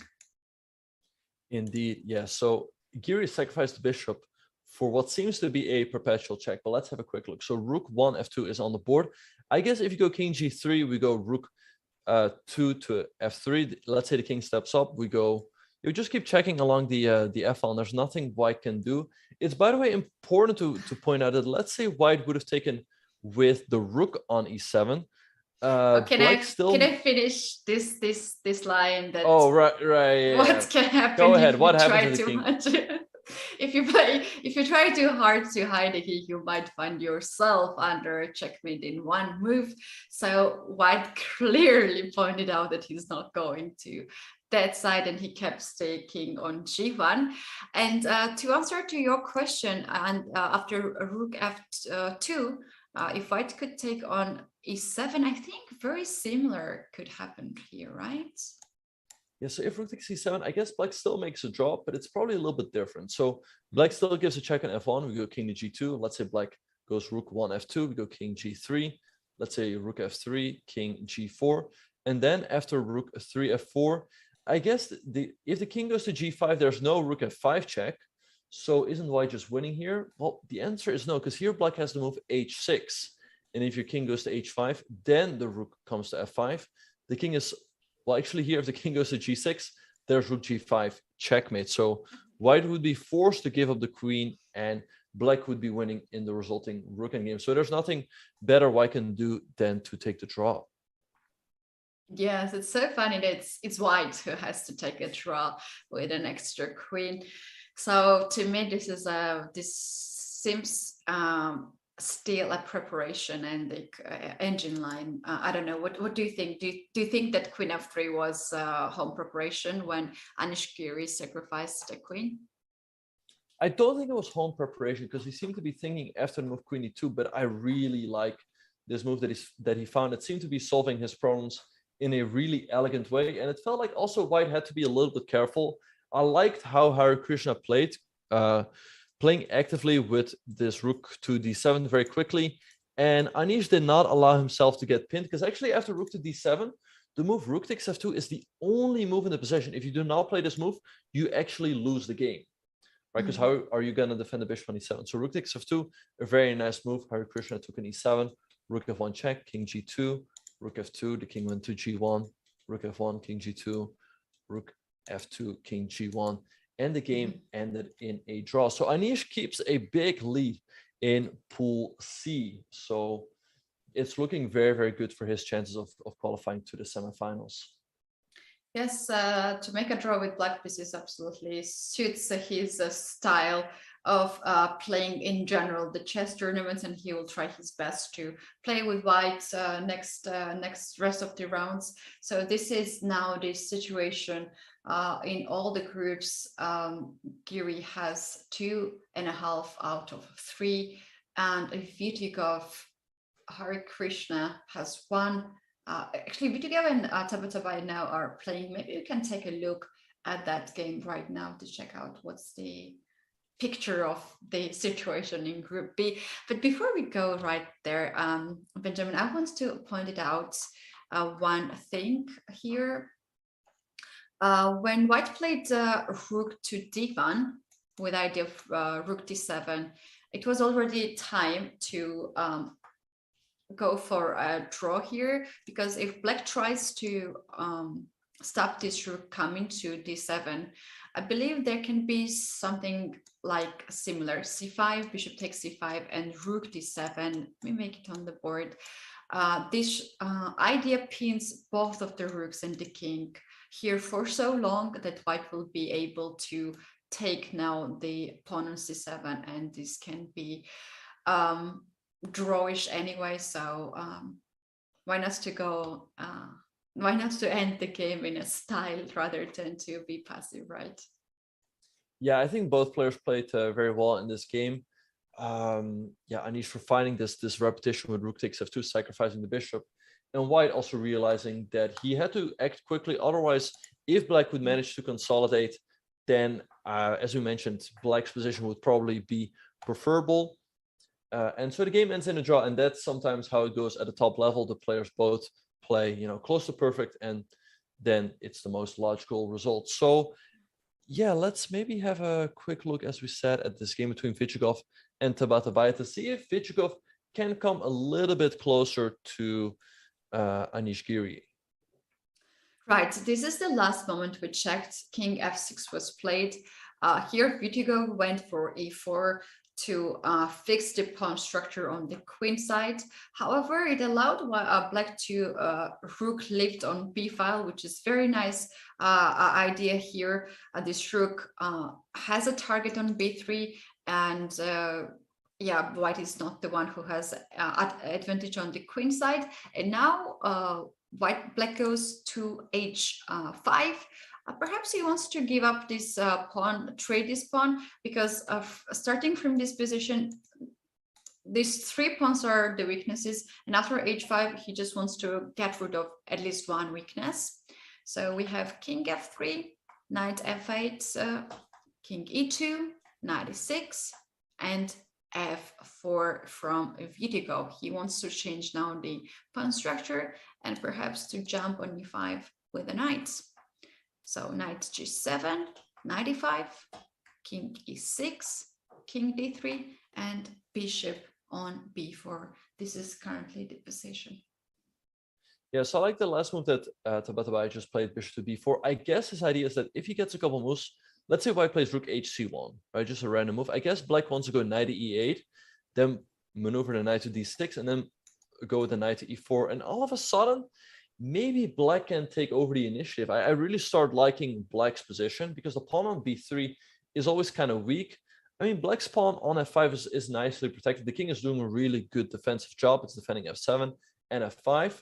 So I don't really see any plans here for Vichikov, to be honest. I think the only one who can still improve the position is black. So let's see if Tabatabai can create any real winning chances here with the black pieces. Yeah, that's a good question to ask here, and it's somehow black will start to play very active. I've got this rook on b file.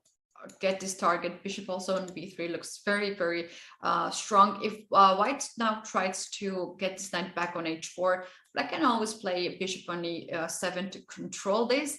One thing that I would be here afraid from black side, let's make any random move to push this pawn h4 for now. This allows white to play g4, and that's maybe not what black wants to allow white, because now there is a check. If king goes on the way, well, black will lose this rook. If the king goes another way, another rook is hanging here, and we have a different fork.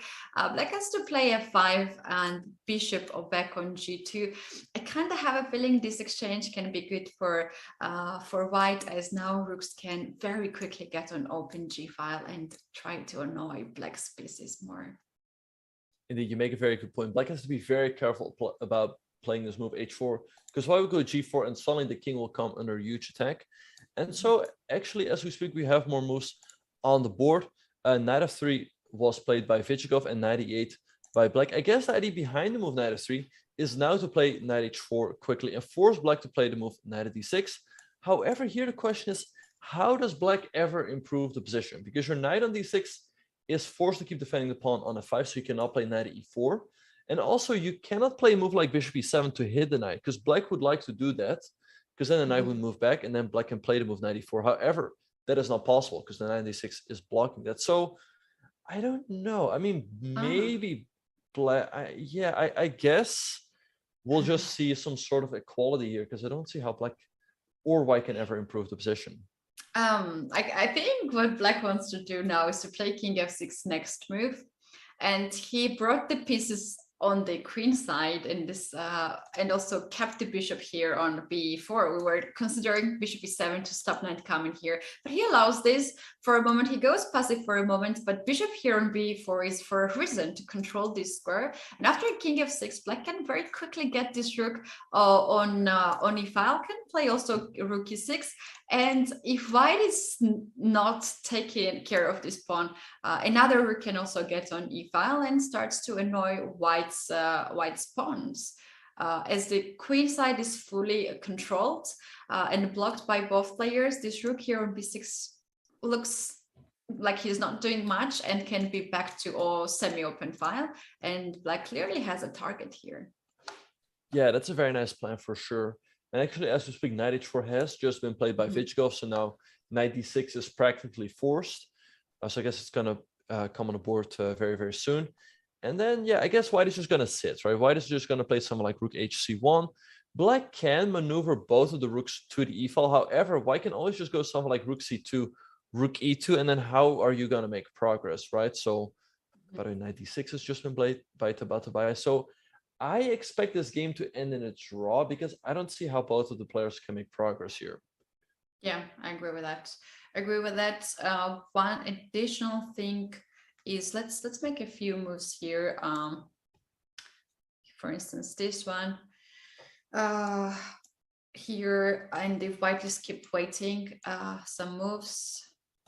At this point, when the rook gets in here, then black can also try to hit in the center and try to expose it, or to play knight e4 and try to get the knight sneak in on c3. So Yeah, it's somehow the tables really turned. Also, look at the time on the clock. Tabatabai is playing really fast. He has 45 minutes, and Vidit spent quite some time to figure out the things in this position. And Tabatabai is some new face for most of us. He is just 20 years old, a grandmaster from Iran. He's world rank 109. His rating is 26 of 43, but he qualified from World Cup from out of very nice performance at that tournament, and we do have him here at this event. Yeah, so as you mentioned, very strong and young, a very strong, young, and talented grandmaster, only 20 years old. And indeed, he had a very strong showing at the World Cup where he made it to the quarterfinals. So that qualified him to the FIDE Grand Prix. He lost a tough match against FIDE, but as we said, a very good showing nonetheless. And yeah, I mean, this tournament has not been his so far. He is half a point out of the first two games. But this tournament will definitely give him invaluable experience at the top level. And I really like how he's playing this game so far. He has just played the move King f6. So I'm sure that he's looking at these rook maneuvers that you pointed out, putting pressure on the pawn on e3, forcing white to defend, and then maybe he can go for a pawn break on the queen side. So let's have a look. I guess what white should do is maybe go rook to, let's say we go rook c2, right? Black goes rook to a6. I guess what white should do is, let's say he puts one rook on the e file to make sure that the pawn on e3 is defended. And then maybe he puts the other rook on the c file to control these pawn breaks on the queen side. And that will make it difficult for black to make progress. But once again, black is the only one who can ever win this game at this point, I believe. Yeah. And this is so hard for me to believe in this opening. Black can put so much of the pressure, but it seems like black controls full board, the center, the sides, and this weakness here, which is usually a problem of the opening. It's not that important for now, and white is the one who has to control this counterplay from black side. We do have moves here, and yeah, they're going to this line as we suggested, rook c2. Perhaps he wants to play rook on e2 very quickly and another rook on c file. Yeah, so this one is the position is fairly close, but maybe he can still come up with a plan to try to create chances. So those are the games in Group C, the group that Anish is leading, but it feels like that he should probably keep a 1-point lead after today. So is there then perhaps another game that you want to have a look at? Yes, let's take our boards back and take a very quick look. We do have a very interesting game, Fedosev against Alexei Shirov. None of the kings are still castled. They have started to play quite some time ago, like more than 4 hours ago, but they still have not castled yet, none of the side, but Fedosev has really good position. And the game, which is on the right corner down there, Yu Yangi and Maxim Vachier-Lagrave, seems like to be a theoretical endgame, which is holdable for black, and it can be a draw. But this is fun enough that Maxim Vachier-Lagrave is the side who has to play very accurately and hold the position and make another draw. And another very interesting situation right now is Shahriar Mamedyarov against Alexander Pratke, as he just pushed the pawn f4, and he is fully controlling the whole board, queen side, center, and now he's starting to play on the king side as well. Right, so maybe we can have a quick look at that game between Fedosev and Shirov, because things are really heating up there, and also the players are approaching time pressure. So if we can pull it up, we see that Alexei Shirov only has 13 minutes left on the clock. He has only made 16 moves. So we left off after he grabbed that pawn on d4. So Fedosev played the move queen to c6, hitting the rook on a8. The rook only has one square, which is to go to d8. and Fedoseev played bishop to c7. So he's going after the rook, which is actually kind of trapped. Because if you go to c8, white can play the move queen to b7, and you cannot defend this move, you cannot defend this rook, and you also cannot move it anywhere. If you go knight to b6, white is simply going to go bishop takes b6, remove the defender, and then take the rook on the next move. So I guess after queen b7, black is forced to give the rook for the bishop on c7. White recaptures, and black has a pawn for the exchange, but I don't really believe that black should have enough compensation here. Yeah, I don't believe it either.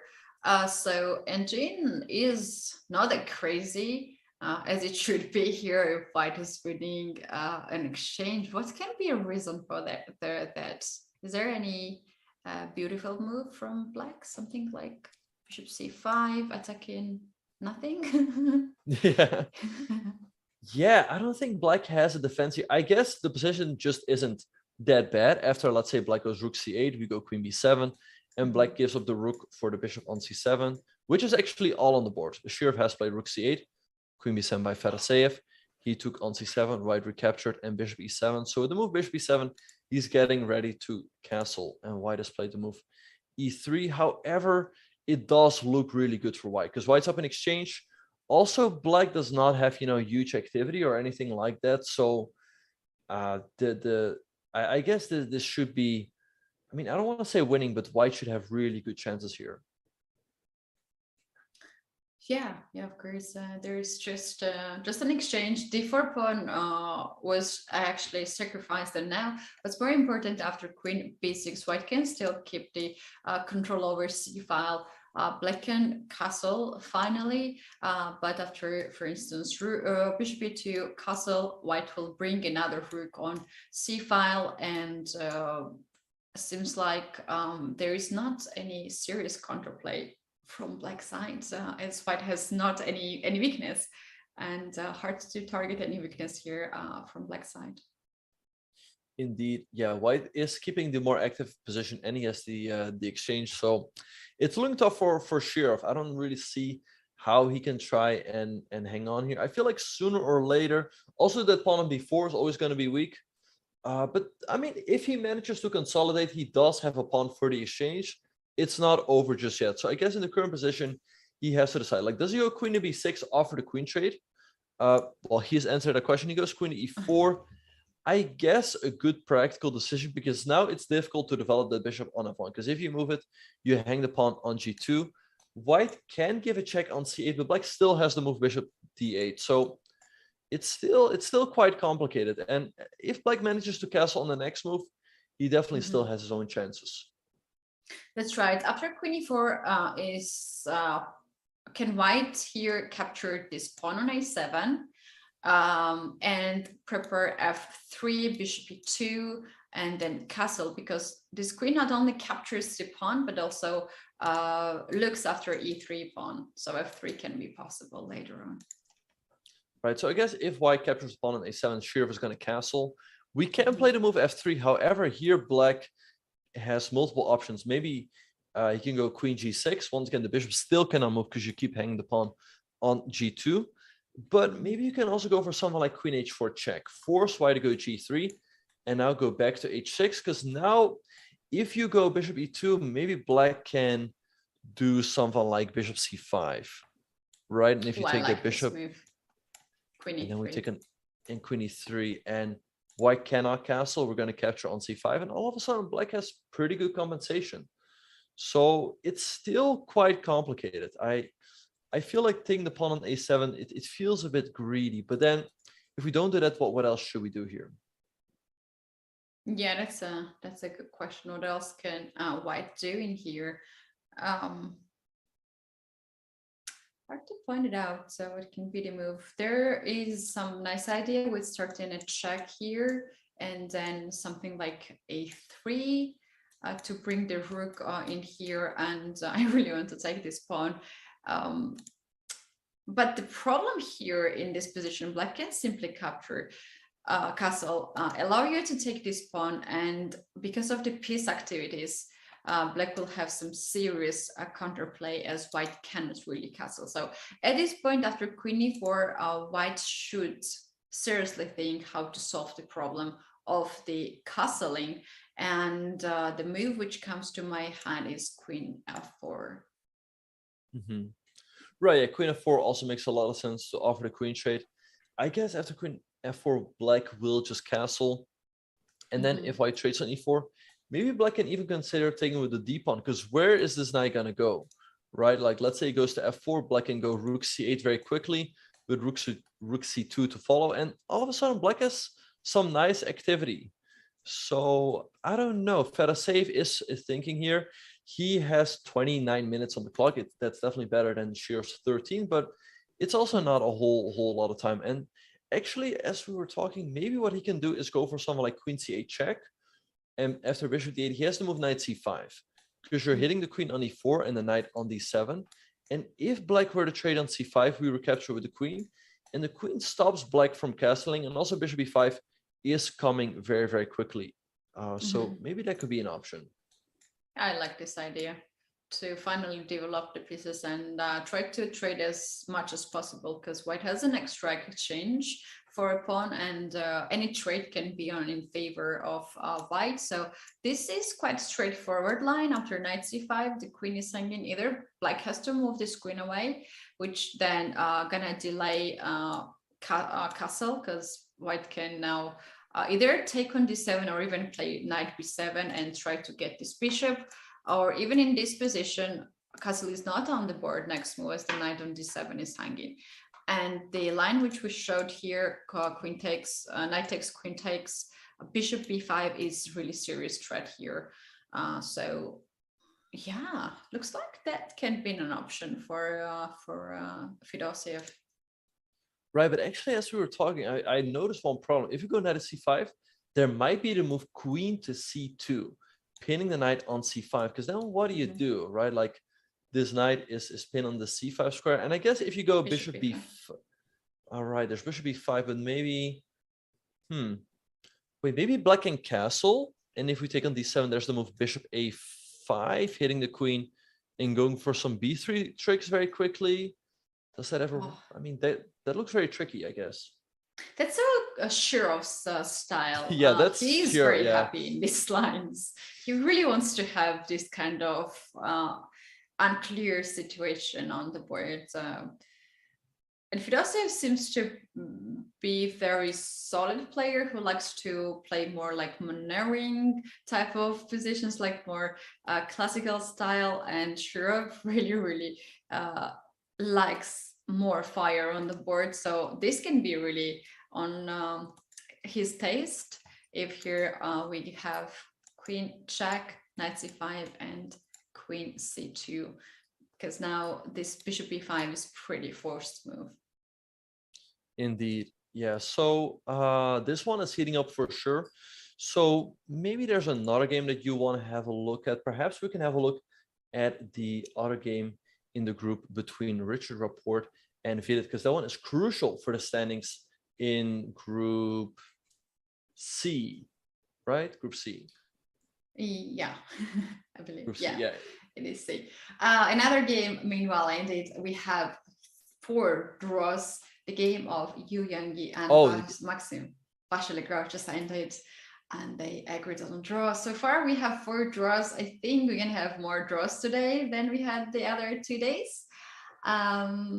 We already reached the limit here of the draws. Which game would you like to see, Benjamin? Well, maybe we can show the game of MVL real quick, because the transmission showed that he made a blunder on the last move, but I think we can explain what has happened there. So he's played this move King to E5, which is a blunder, because White can play the move A7, and all of a sudden Black cannot stop Rook E8 check. White moves the Rook out of the way with a check and then promotes the Queen. If you go to F6, there's Rook F8 check, and White wins the game. But what usually happens is when they agree to a draw, they put the kings on E5 and E4, so that's why King E5 was the last move from Black. So King E5 was not played, you guys. Don't worry. MVL did not blunder. Yeah, once again, we have King on E5, but there was a draw for, they agreed on a draw. Look at their time, 31 menace for both players. It was quite equal position from the very beginning, very theoretical, and both players proved that they were ready for this opening. Bishop e5, remembering this position was played by Yu Yangyi, and that made think a little bit. He put Maxim Vachier-Lagrave in the thing, but then we got the end game where basically there was not much happening in the game, so draw seems to be the result that we could expect before. And d5 was the last blow, I think, from white, which traded all the pieces on the board. Indeed, yeah, and maybe we can explain real quick why they just agreed to a draw in the final position if we pull it up. So after so before the move king f6. So in this position, white can never make progress. MVL would probably play the move king g7 instead. If white plays the move a7, there's nothing white can do. This rook on a8 is stuck, and black can just wait with the king. Like, let's say this king comes all the way up the board, like let's say king e2, king g7, king d2. Black is just going to wait on h7 and g7. Let's say king c2, king g7, king b2. The rook is just going to wait on the a file, just wait behind the pawn. And white can move the king all the way up the board, but as soon as the king comes to b6, black starts giving check with rook to b1. And this king has nowhere to hide because this rook is on the a8 square. And if your king steps away, then we just go rook. We just keep checking. And at some point, we will go rook a1 back. And there's simply nothing white can ever do in this position. So that's why a draw was agreed here. So yeah, MVL has made 3 draws so far. A bit of a slow start, but let's see whether he can strike in the final 3 rounds. Yeah, that's right. And also the game in this group, Mamdurov against Protke is now very important, and he will keep his attention to this game as, you know, if one of the players from this match wins the game, gonna take a lead, and very important lead in the group. For now, we don't have any sole leader in the group. As you can see, Maxim Vachier-Lagrave and Yu Yangyi, they have 1.5 points, and Mamdurov and Protke are still playing. So one of these 2 players gonna score some points. And yeah, we're gonna actually take a look at this game. What do you think, Benjamin? Yeah, let's go to the game. So let's see what is it. Shakhriyar played the move rook to a3. To be honest, I don't know how I feel about this move f4 from Shakhriyar. It feels kind of weakening. Like the pawn on e3 is always weak now. I don't really understand why he didn't just play a move like h3. But let's see what Protke can do here. He's down to 11 minutes. He still has 18 moves to make until the time control. And the first question that we should ask ourselves is, can he take the pawn on c5? So let's say he takes with the rook. I guess white takes on b7, right? And it feels like white remains up a pawn. So then, can he take with the queen on c5?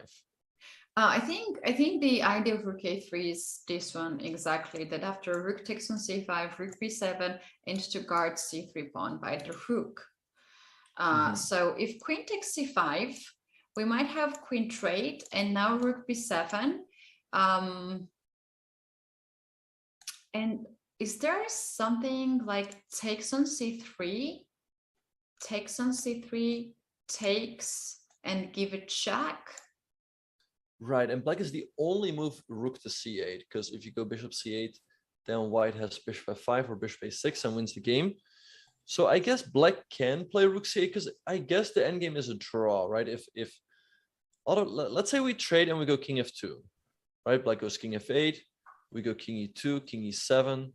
And black is just in time. Like, let's say we go king d2, king d6, king c3. If white would get the king on d4, this would look extremely unpleasant, but black is just in time with the move king c5, and black shouldn't have any problems to draw this endgame because of the active king.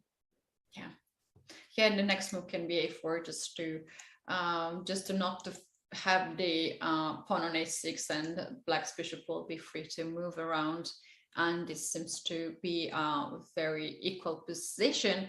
So that's a very good question. After rook a3, queen c5. What is here white's idea? That's a good question. I don't know what Shakhriyar has planned after the move queen takes c5, and it's on the board. So let's have a look. Right, so queen takes c5 is practically forced, right? There's nothing else he can do. So let's say he takes, black is going to recapture. I think you have to take on b7 because otherwise I think you're worse. So he has to take on b7. Then black takes on c3. Maybe the only other option I see, I mean, I guess trading on c3 is practically forced. We take, maybe bishop takes a6 is a move, but I mean, black goes, let's say bishop f5. The bishop can always come to e4. e3 is weak. a2 is hanging in many variations. So I would think black should be completely fine here. Yeah. Because of this idea, bishop f5, bishop e4, and activity of the rook on the second rank is very important. Black has very good counterplay here, and even black can just get this rook here, or rook a3 attacks the bishop and the pawn right away, and this pawn is a weakness. However, after bishop e4, even if white gets that weakness pawn, we're gonna have a endgame with 4 versus 3, which in most of the situations ends in a draw. Yeah, so we might see another draw in Group D. We've had 5 draws already, but this might be the 6th one. But all the other games are looking pretty excited. But with all that being said and done, we are going to be taking a very short break. Do not go anywhere, you guys. There will be more action coming your way. We'll see you guys after the break.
The Bullet Chess Championship is back with exciting new twists. Now a double elimination tournament. The event features 16 players like Hikaru Nakamura, Daniel Naroditsky, Fabiano Caruana, and many others race for the crown and their share of the $100,000 prize fund.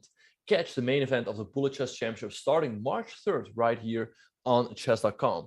So that's going to start very, very soon. As soon as that starts, we will move over to twitch.tv/chess.com live, chess.com live, and the Bullet Chess Championship will be on this channel,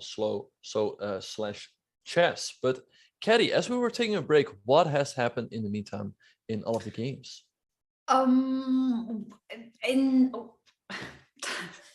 So hard to keep any game here, choose any game, because we didn't have any much of the changes.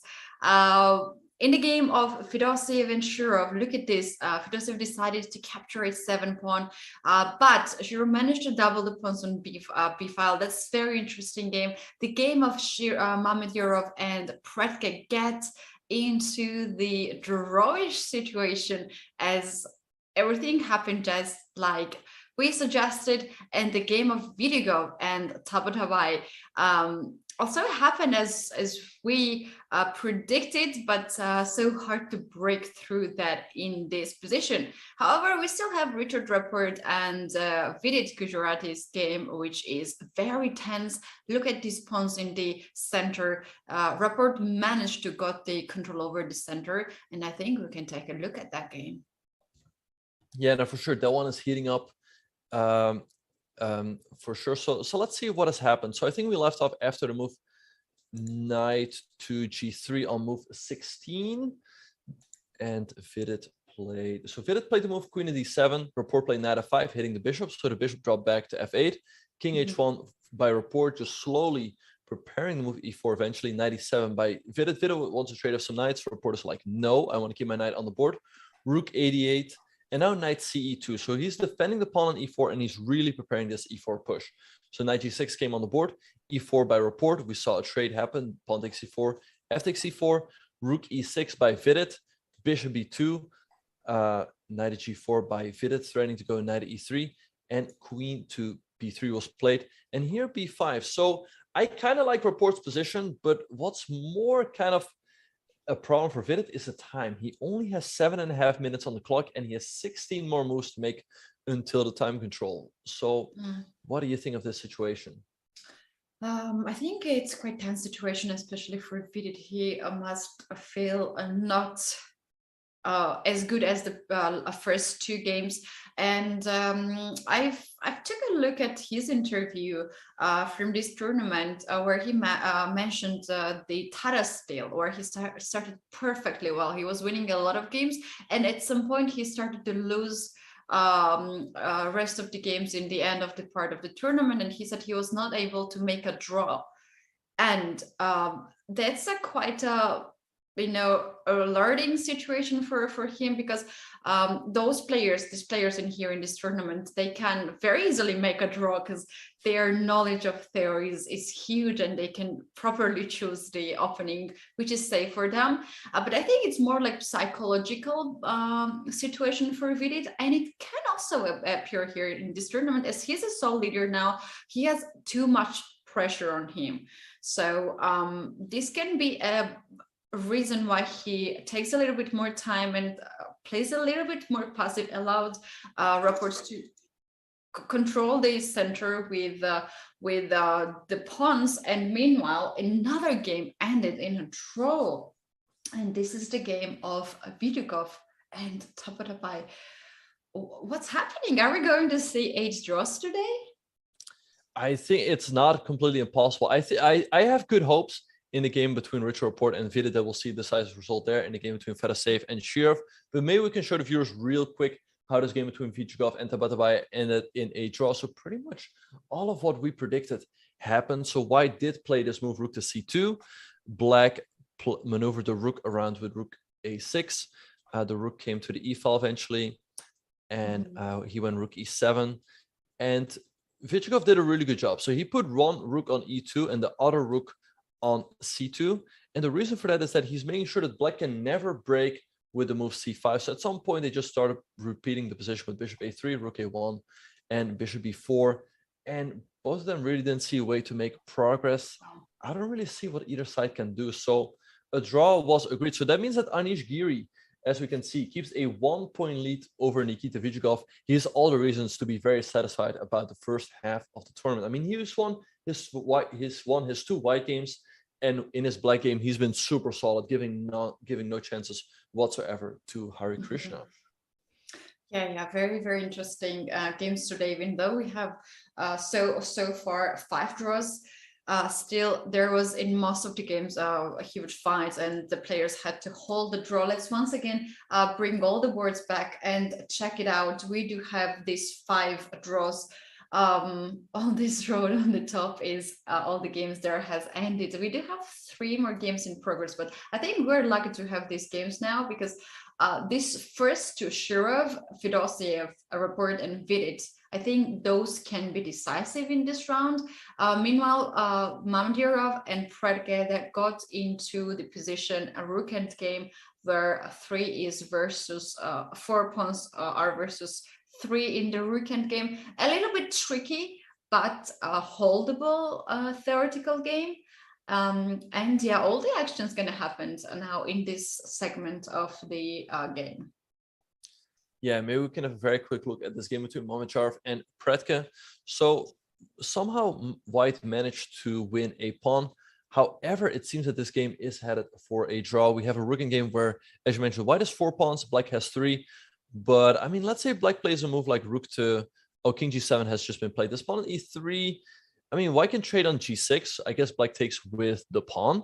And White is a passed e pawn, but it's very difficult to ever make use of that pawn. So I don't know. I guess we'll see a draw here as well. This is, as you mentioned, a theoretical draw. So I would be surprised if Predke would lose this one. So our main hopes are on the games between Fedoseev and Shirov. Which one do you want to have a look at first?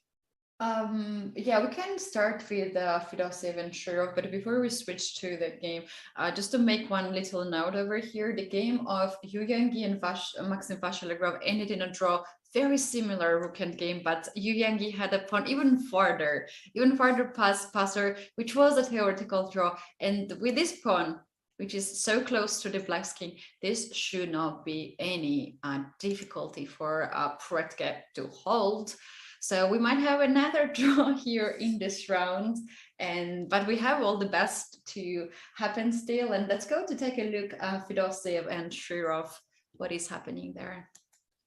Indeed. So after Shirov sacrificed his pawn with b3, Fedosiev took it, and then he played the move rook to b8. So he's putting pressure on the pawn on b3. However, the evil bar went all the way up. It did not like that move.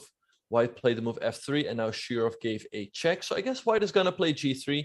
And then I wonder what he wants to do. Like maybe queen h6 again. But let's say White just goes bishop e2. What is Black going to do here? Can we... I guess we can take the pawn on b3, right? There's no immediate refutation, but it does give White a time to castle. And I don't know, White's up in exchange. And it's not like White's position is super passive, right? The queen on h6 is suddenly kind of off. So I don't know, it feels like Shirov has missed that very short window where White still had to get developed. And now it feels like White can consolidate the position, and he should be like more or less winning here, I think. Yeah, I agree with you. I thought this game would end a while ago in favor of Fedosiev because he had big advantage and he had a lot of ideas. Here in this position, the engine keeps White's as a big advantage, and I think the reason of this is that White is now capable for castle, and there's no any issues here. There's an extra passer here, and White keeps an exchange. But instead of rook b3, can Black stop castling here with queen h3? Yeah, queen h3 is a move, but I guess we would just lose too much time. I mean, maybe White can also just play knight at f4, chase the queen away, and then castle on the next move. So, and also, by the way, Shirov only has 5 minutes on the clock. He still has 15 more moves to make to reach the time control. So let's see, queen h6 has just been played. I guess bishop e2 looks really natural for White here, right? Yeah, this looks very natural. for white, but I'm really struggling to find a move here for black, how to stop white castling. And after that, white will be free to move the rooks on the 7th rank, create a lot of threats there and bring another rook, create a trade of the rooks. And if black's rook is off the board, there will be a really hard task for black to stop this pawn going all the way to the back to the b8. Indeed. So bishop e2 was just played by FIDE safe, putting the pressure on Shirov. And it's also important to point out that FIDE safe also doesn't have all the time in the world. He has 30 minutes on the clock. He still has 14 more moves to be made, but it's definitely looking good for him, given the fact that Shirov has even less time and he's down in exchange. So with that being said, do you maybe want to switch to the game between Rapport and Vidit, because that one is heating up as well? Absolutely. Here, after the move, we have seen b5.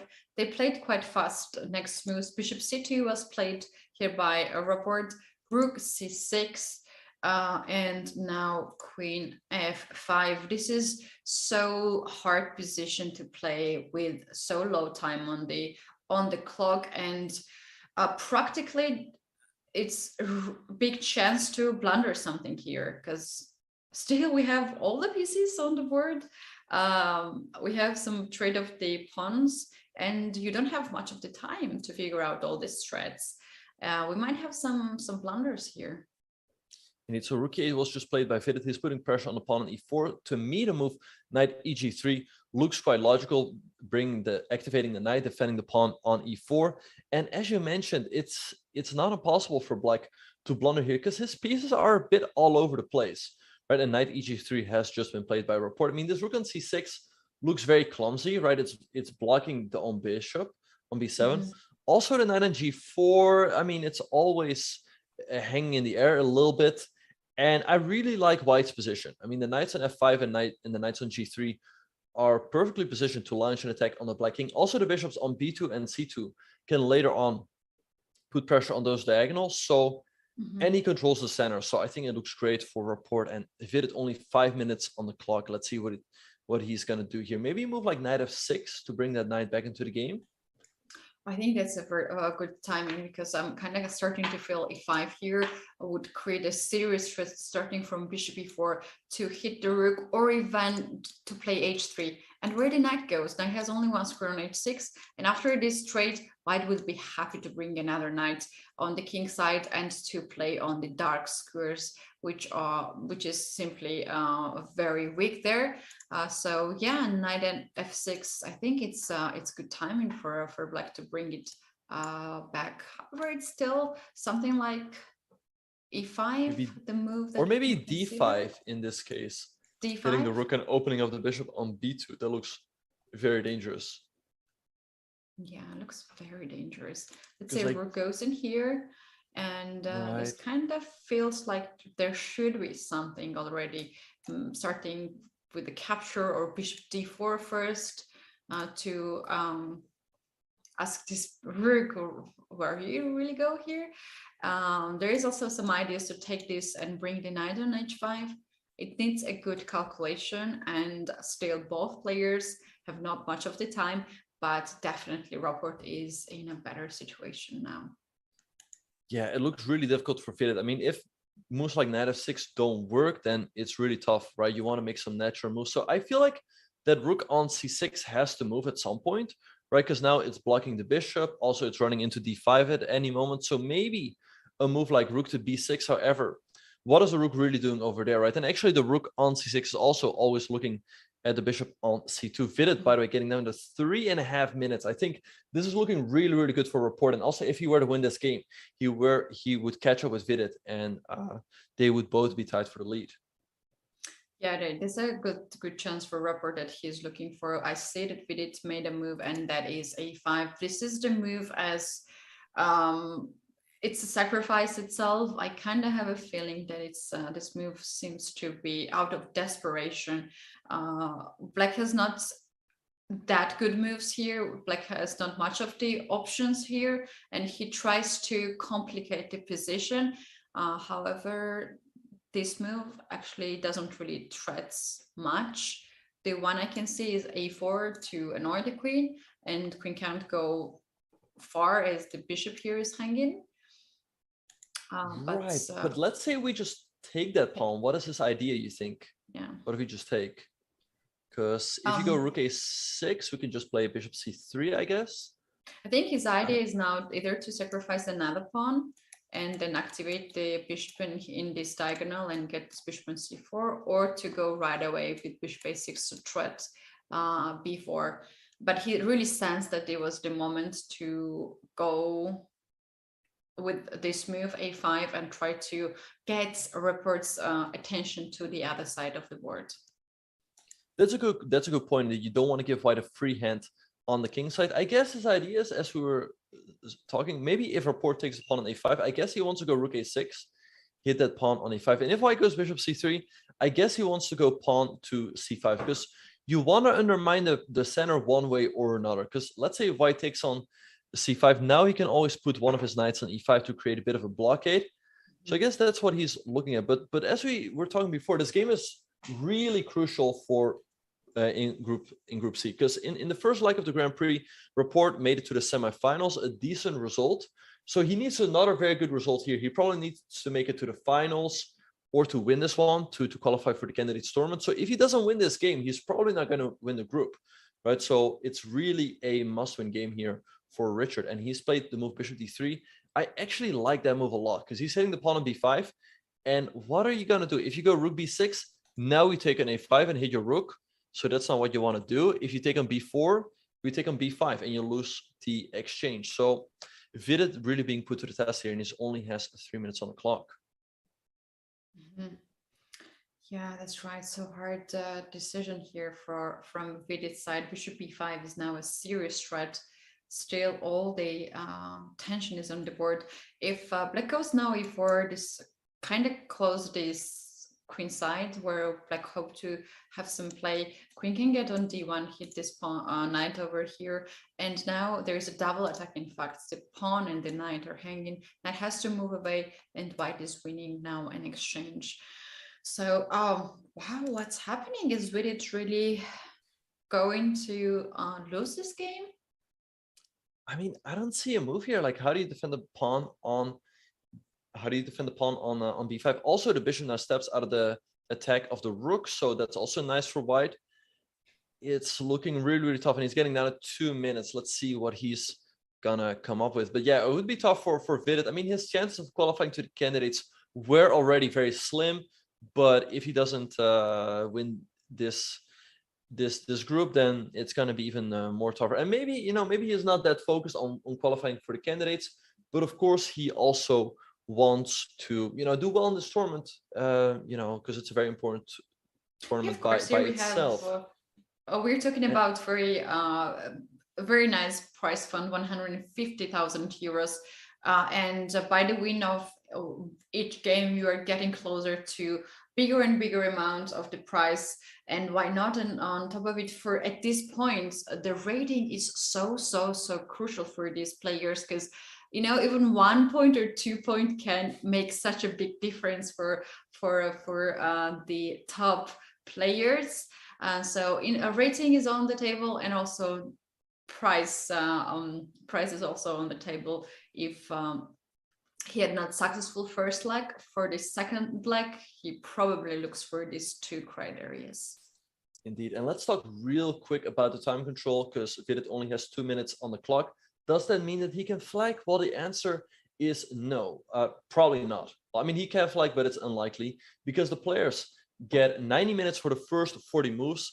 Then after they reach the 40th move, they get 30 minutes for the rest of the game. And there's also a 30-second increment starting from move 1. So after every move the players make, once they press the clock, they will have 30 seconds added to their clock. And once they reach the 40th move, they will get an additional half an hour. So that's why we're always talking about, okay, he has made 28 moves. He has to make 12 more moves to reach the time control.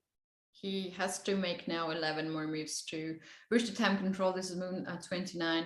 Position is very hard. He has only 1 minute on the clock, and I kind of have a feeling he has to he has to sacrifice an exchange for this central pawn and try to find some counter plays. However, it is extremely hard right now, as still this pawn on b5 is under attack, and I doubt he wants to play c6 and lock up this bishop here forever. C6 looks very, very sad indeed. I Oof. mean, Yes, wait, right. oh, he has played the move c6. So now let's see, white has a lot of good options. I mean, someone like a4 also looks really good to put pressure on the pawn on b5. If you take an a4, we were captured with the queen. Now this a pawn is ready to push up the board. And once again, white has the extra pawn and a great position, right? So let's see what Report is going to do here. Maybe we can actually switch our attention back to the game between FIDE Safe and Alexei Shirov, as more moves have happened there. Do that and check out what happened here after bishop e2. That's the last moment we checked this game. We had a g6 move here and knight e5. Ooh, what's that?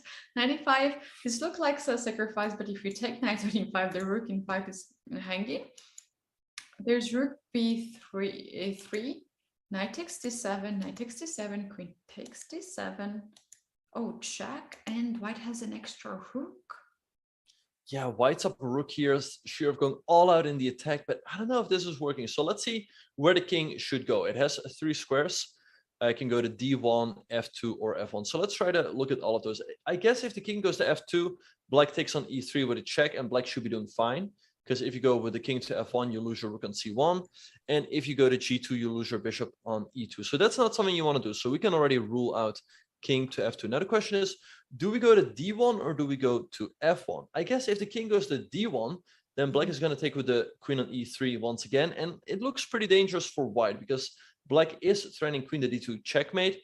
And there's no easy way to stop that, I don't think. Because if you go rook c2, there might be, I don't know, it feels like black should have something here. So this looks very unsafe. So instead of that, FIDE Safe played king to f1. This looks a lot safer. So now let's have a look. I guess if Shirov gives a check on h3, where do we go with the king? Do we go to f2 or do we go to g1?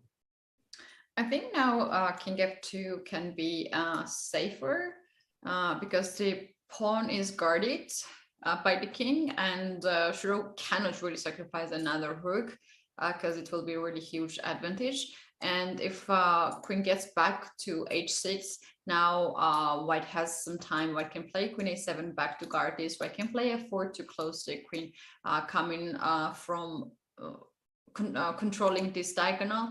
And also you can always start with the check first here. So to me, it seems king f2 is more safer than king on g1. Yeah, that makes a lot of sense. So we'll see whether Shirov will go for that. I guess another reason might be that after king g1, black might have to move bishop to d2, attacking the rook on c1 and hitting the pawn on e3, which would be checkmate. So let's have a look. So let's say white were to play king f2. I guess if black goes bishop d2 now we can always play rook c3. And if you take, I mean, you give back an exchange, but you remain up a piece. So that should be winning for white. Can we first give a check here and not give up? Right, we can also give, yeah, that's a very nice point as well. Yeah, we can give a check there first. That might be even better. So king f2 looks a lot safer, I think. So, I mean, I guess queen h3 isn't too scary. What happens then if Shirov takes the pawn on e3 with, if he takes the pawn on e3 with the queen, then rook c7 should be lights out because you cannot defend the pawn on f7. Oh, yes. This can happen. Right, and I guess Shirov has 1 minute on the clock, 1 minute and 15 seconds, and like Vidit, he has to still make 10 moves. So he has just captured on e3, but rook c7 is just game over. That's just the end of the game because you cannot defend f7. You will have to give up colossal amounts of material. Like, true. Yeah, it's just over. You cannot defend the pawn. So you can't defend the pawn. There's no check here. And actually, by capturing this pawn, it also means that there will be checkmate either on h7 or it's back rank. So we might have a resignation here any second. And also the things are heating up in the game of Rapport and Vidit. So how these last two games are very, very interesting. Rook c7 is on the board.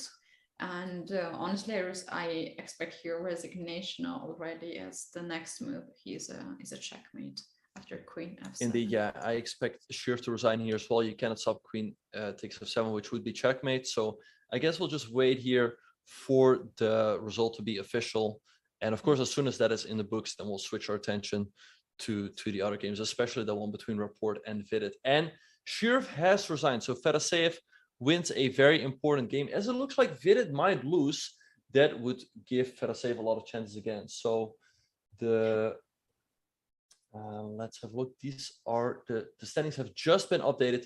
Fedoseev moves to 1.5 out of 3. So he still has all the chances in the world to win this group. So with that being said, let's have a quick look at that game between Rapport and Vidit.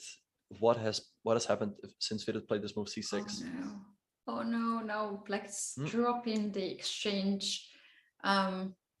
It's too much pieces. And when there are too many pieces on the board, this side who has more space advantage has better pieces. So that's why we're always talking about space advantage. And this game is a very, very good example what actually space advantage means and why it is so good to have. Yeah, it feels like the entire position is falling apart for Vidit. Rapport is up an exchange and a pawn, and he has a crushing position. I mean, Black could honestly even already consider resigning here. I mean, Rook AF1 is coming, a lot of pressure on pawn on F7. Bishop G7 has just been played, but the Rook can just move back anywhere along the F file or to D6 as well. Everything looks winning here for Richard, so I would be shocked if he doesn't win this game. Yeah, that's right. In the previous game, just we saw next one of Alexei Shirov and Fedoseev, we said that we expected a resignation, which is very common for the overboard chess. You don't really allow your opponent to checkmate, and it's kind of a sign of the respect to your opponent, which is the other way to the online chess.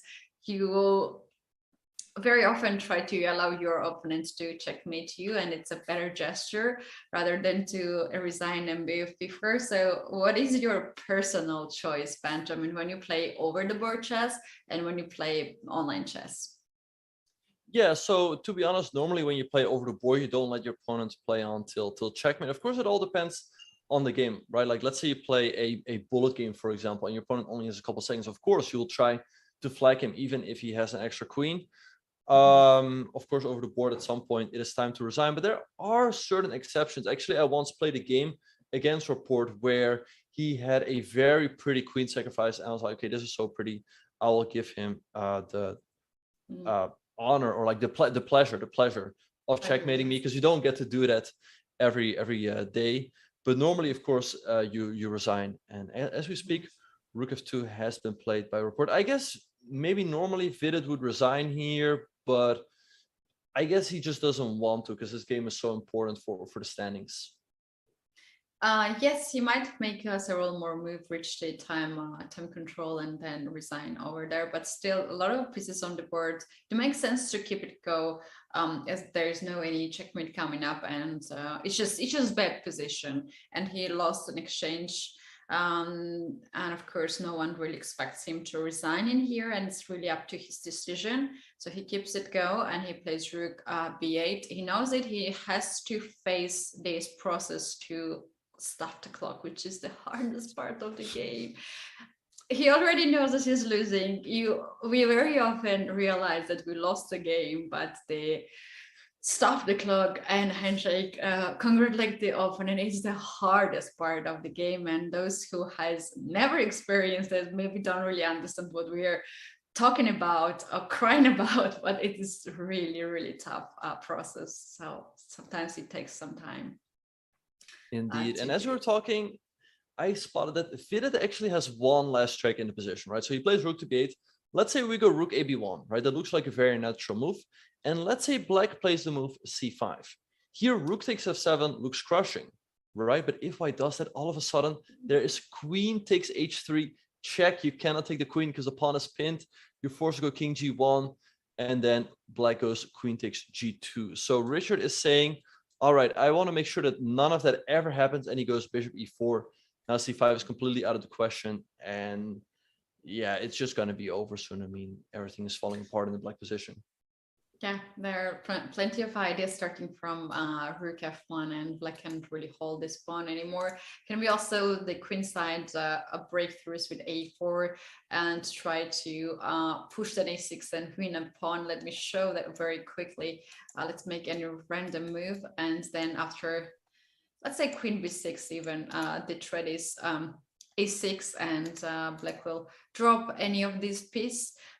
So a lot of ideas here for white, and we do have last try from Vidit. He pushed c5 anyways. After bishop e4, we have c5. White captured this bishop, and we have c4 intermediate move. And after queen f3, rook captured b7.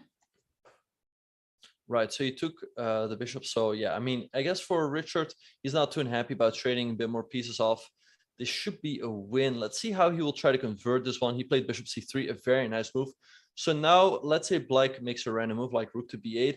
His idea is to go a4. I mean, b4 can always be taken. You put pressure on the pawn on b5, and the position just simplifies itself more and more, and the game seems to be over. So let's see what Vidit will do. I mean, there's just no chance in the current position. And like you said, and he has resigned. So Richard wins a very, very important game in Pool C. He's tied now for the lead with Vidit. So everything can still happen in that group. I mean, it was a must-win game for Richard, and he won. So that is always very impressive. Mm-hmm. Yeah, Richard is very impressive chess player. He's 25 years old. And while we're talking about this, the game has been ended, and we have resignation from Vidit.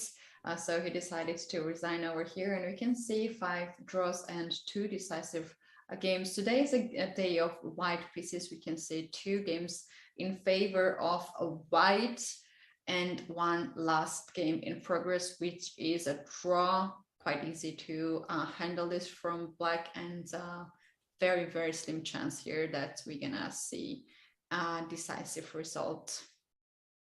Indeed, yeah, I expect this game between Shakir Mamedyarov and Alexander Predka to end in a draw. If we pull it up here on the live camera, so Predka decided to take with the king instead of the pawn on g6. I kind of like that decision because now white doesn't have any passers. So let's see, after all of that happened, so king g6 was played.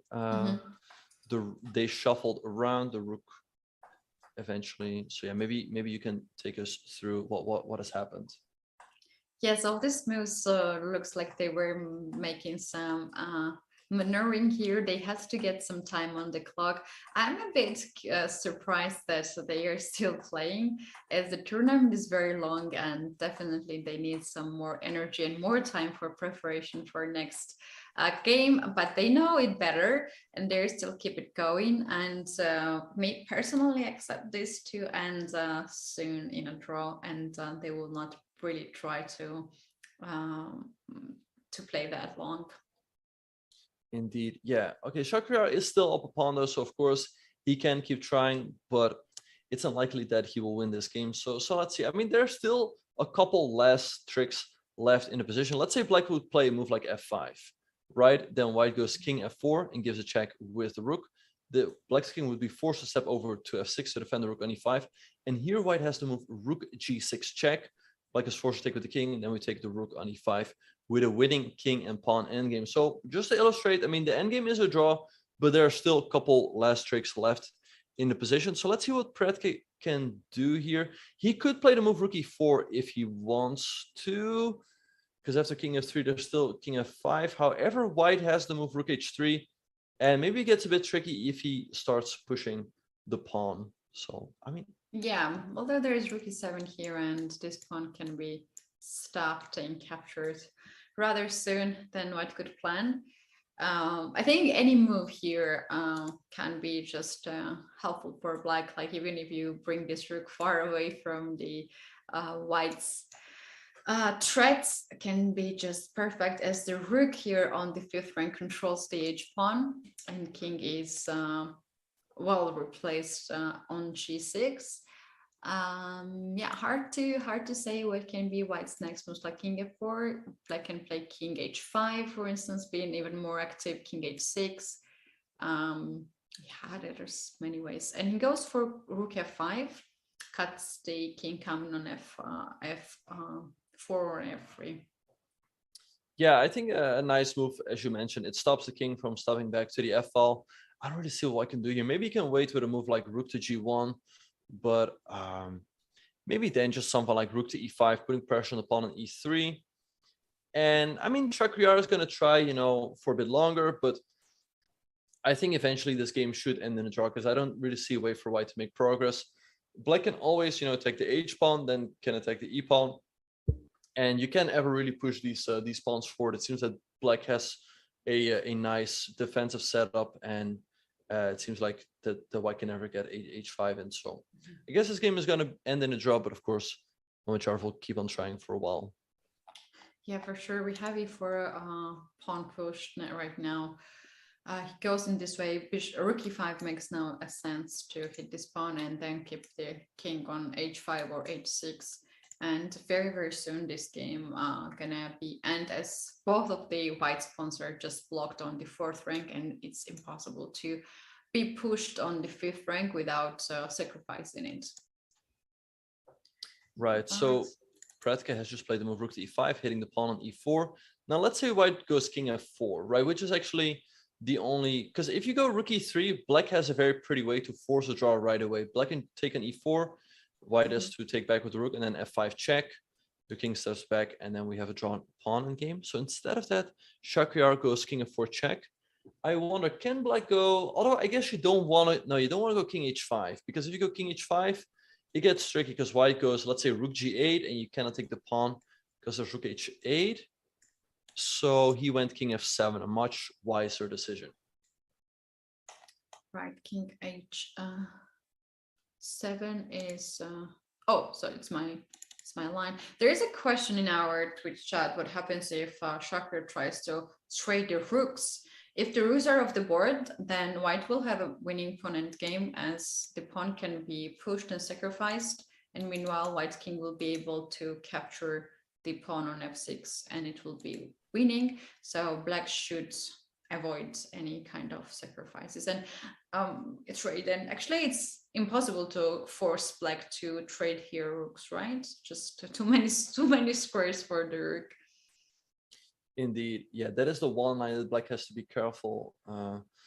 Also, so rook h5 has just been played by Pretka, king g4. Okay, now I guess he's gonna go rook e5, and I simply don't see how white can keep the game going. I mean, yeah, we see if the king steps to the f-file, Black goes rook h5, and if you go rook d4, Black goes king g6, and it's actually threatening that line that we just showed. So I guess this game is not going to keep going for too much longer.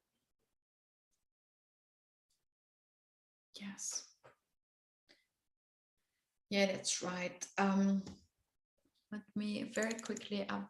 So that means if this game ends in a draw, we have 3 rounds in a row when we still don't know who is the leader in the Group D.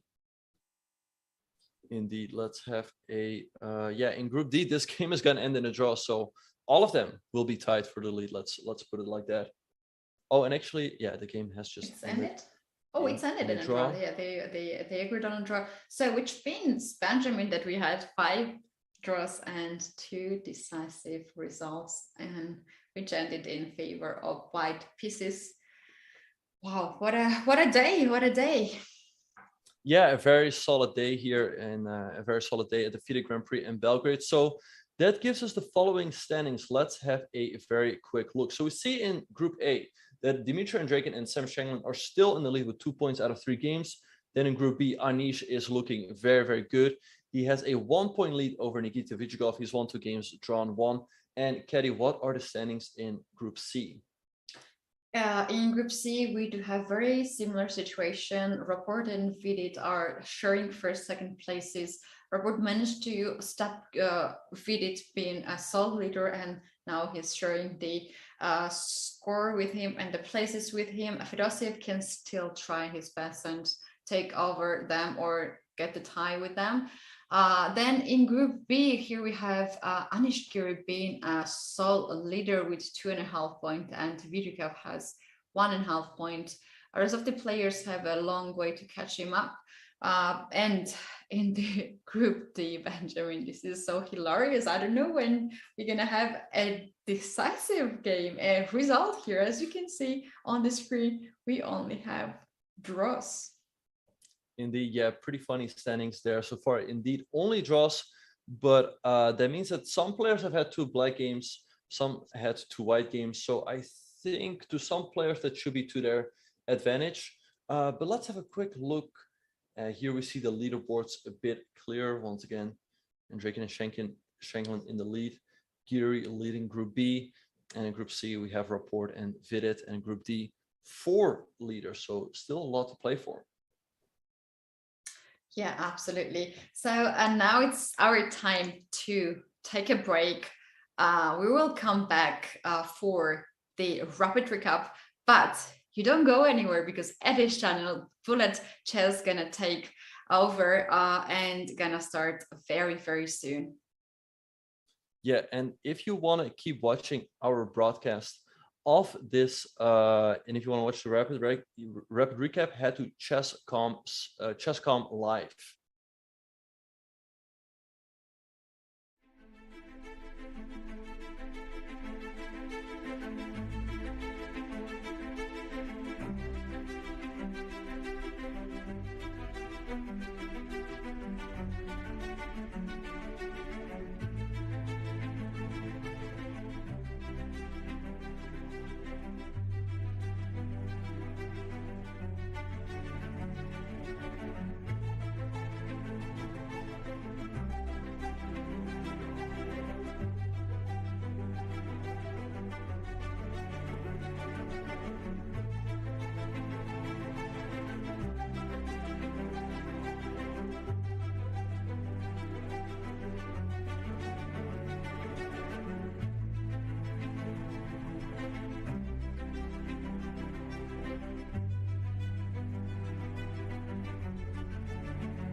Welcome back at FIDE Grand Prix 2022. The third round is done, and now we are about to choose the best game of a day. And we choose a game of Fedoseev against Shirov, and this is your rapid recap of a day. So we saw here so interesting opening choice by Shirov, and something that we don't recommend to do at home, and don't repeat this because it ended really, really crucial for Alexei Shirov. And Benjamin, how this happened? Yeah, so Fedoseev opened the game up with the move 1d4. Shirov responded with d5, and they went into Shirov's main opening, the Slav. And after the moves knight f3, knight f6, knight c3, e6, this is all standard. Fedoseev chose a bit of a sideline. He played the move queen to d3, and Shirov continued here with this curious-looking move b6. The idea of b6 is to develop the bishop on a6 and attack the queen on d3. And when queen steps back, then this move and the bishop from here kind of slows down white's development, as e3 now will give up the bishop on f1 and the right to castle on the king side. So here white went for bishop f4 to control this diagonal, and after knight bd7 we had here queen a4 to attack the bishop on a6. And what was the way how Shirov played here to guard this bishop? Yeah, so Shirov played the move queen to c8, and here Fedoseev played a very strong move. He played knight to e5, and it's very difficult here for black to continue his development, because if you play a move like bishop e7, which looks like a very natural move, white has to move knight to c6, and it's very difficult to deal with this attack on the bishop on e7. So instead of that, Shirov played the move b5. Now, it's probably not a good idea to take that pawn, because if you take on b5 with the knight, black is going to take with the bishop, and if you capture, black goes rook to b8, and black gets a very active position.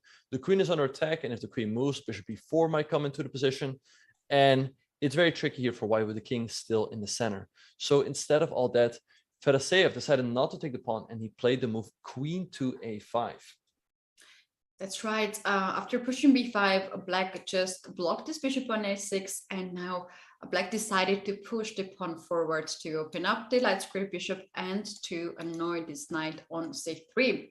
However, now knight b5 makes a very, very different position after trading the pieces, as Benjamin mentioned, rook b8, and bishop b4 is now simply impossible, as pawn is on b4 square. So here we had the move like queen c2. This seems to be a little bit suspicious for us to see, as the king here is struggling or under this pin, and we thought that it was better to develop somehow this bishop and try to castle really fast. But Shirov had something in his mind, and after queen c2, here Fedoseev made a very, very tricky move. Yeah, Fedoseev came up with the great move knight to d3. Now, if black goes bishop b7, white can go rook to c1, and all of a sudden this queen on c2 is trapped. So Shirov here realized that and played the move queen to c4. Now, it's not a good idea for white to trade on c4, because black is going to take with the knight. The knight has to move, and black gets a very active position. So Fedoseev came up with another very strong idea. He played the move queen to a4. All right, so he's ready to sacrifice the pawn on d4, but he gets a lot of activity. Shirov didn't see another option but to take the pawn, and here came queen to c6 by Fedoseev, hitting the rook on a8, and the rook only had one square, which was to go to d8. Yes, after rook d8, now white played bishop c7, and rook c8 only square, which is now free to go, is under attack by queen b7, and black has to give up the rook, and black decided to give up the rook for a bishop and captured the dark square bishop on c7. Queen takes on c7, and now black finally found the time and the opportunity to castle on the short side. However, white still has several more moves to play with a tempo. Yeah, so Fedoseev played the move e3, and now Shirov played the move queen e4. Queen e4, a very tricky move, because it's stopping white from developing this bishop on f1. Because if white goes bishop e2, black goes queen takes g2, so you don't really want to do that. So instead of that, Fedoseev decided just to grab another pawn on a7. Shirov castled, but putting the queen on a7 had another point. Fedoseev played rook to c1, activating that rook. And here Shirov played the move b3. Yeah, there was a sacrifice in order to open up the square for the bishop and hope for some unpleasant checks here for white. But anyways, this pawn on b3 is hanging, and white was happy to capture it back after rook b8 to attack the b3 pawn here. White ignored that attack, and white decided that here white's problem is uncastled king, and it was time to proceed all the way for the king's safety, and started to play f3 to attack the queen. The pawn on e3 is not really hanging because queen from a7 controls this diagonal and guards the pawn. Black had to play queen h4 to give a check. We had g3, and after queen h6 we had a move bishop e2, and white is just one move away to castle and bring the king into the safety. Yeah, so it started to look very good for Fedoseev. It feels like black does not have enough compensation, and Shirov played the move g6. He wants to make a bit more space for the king, but here Fedoseev came up with a very, very strong move. He played the move knight to e5, and black is in trouble. You cannot take this knight on e5 because now the rook on b8 is hanging, and white wins the game. So Shirov realized that he couldn't really take the knight. He also didn't want to play a passive move like rook to d8.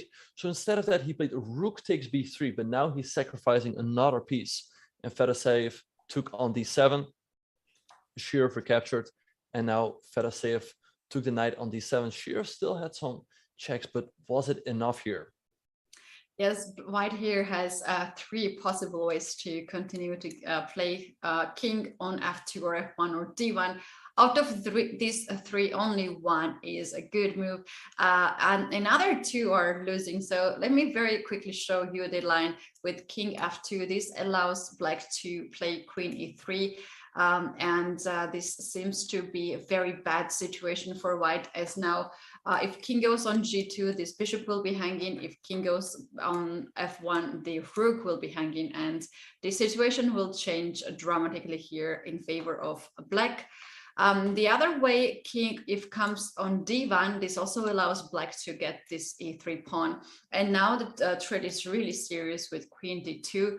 White can still guard this with rook c2, but there is some checks here or here, and this gives so much of activity to black, as you can see even engine sense here that it is equal position, and it's just comes on the equal situation here on the board. So only one move was winning here, and that was the move king f1. And why this is winning, Benjamin?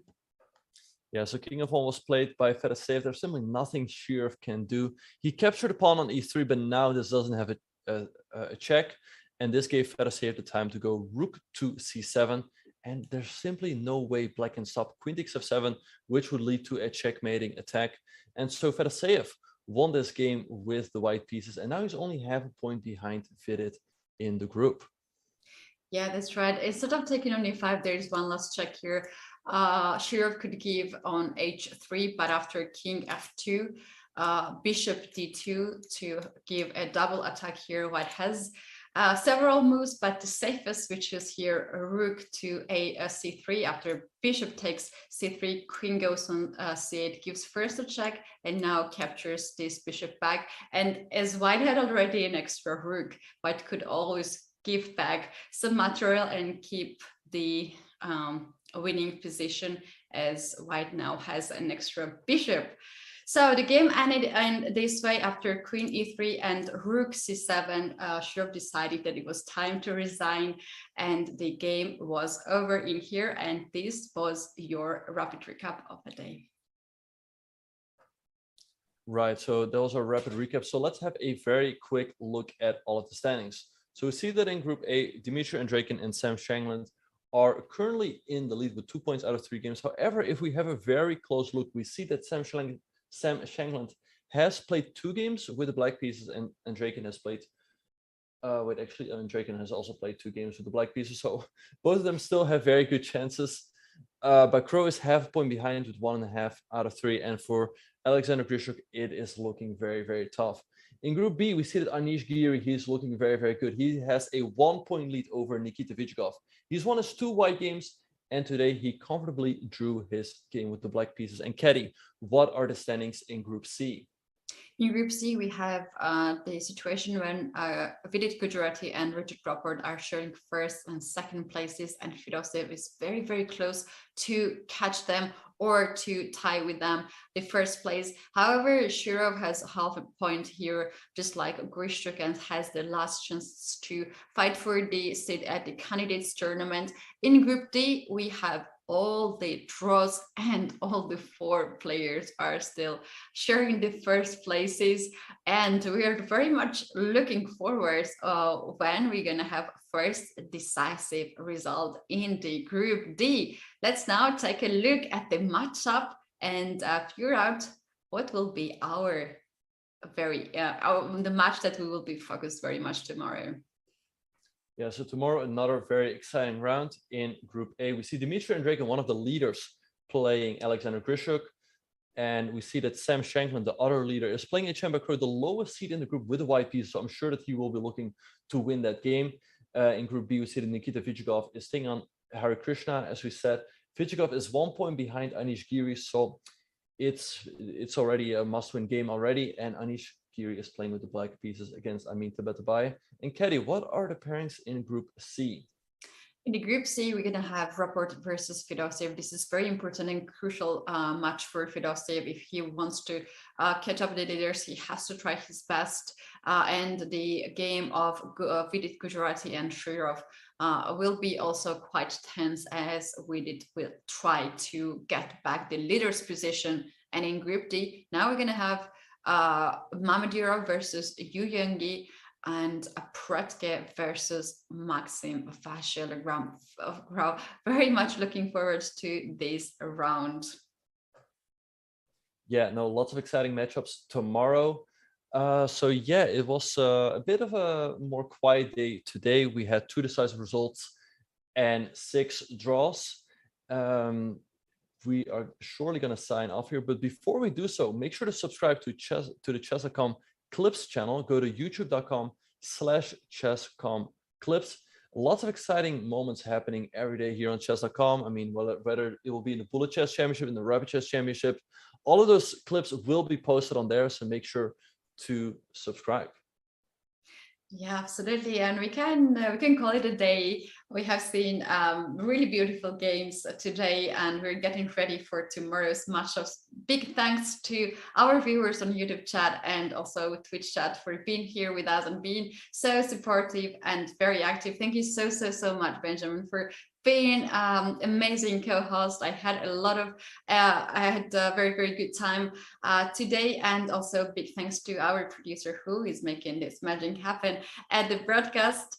And final words to you as usual. I mean, I couldn't have said it any better. Yeah, thanks, Caddy, for being such a wonderful co-host. Thanks to Wouter for being such a great producer. And thanks to everyone on Twitch and YouTube. All of you guys make it all the more fun to host these events for you. And we look forward to seeing you all tomorrow for round 4 of the FIDE Grand Prix in Belgrade. Okay.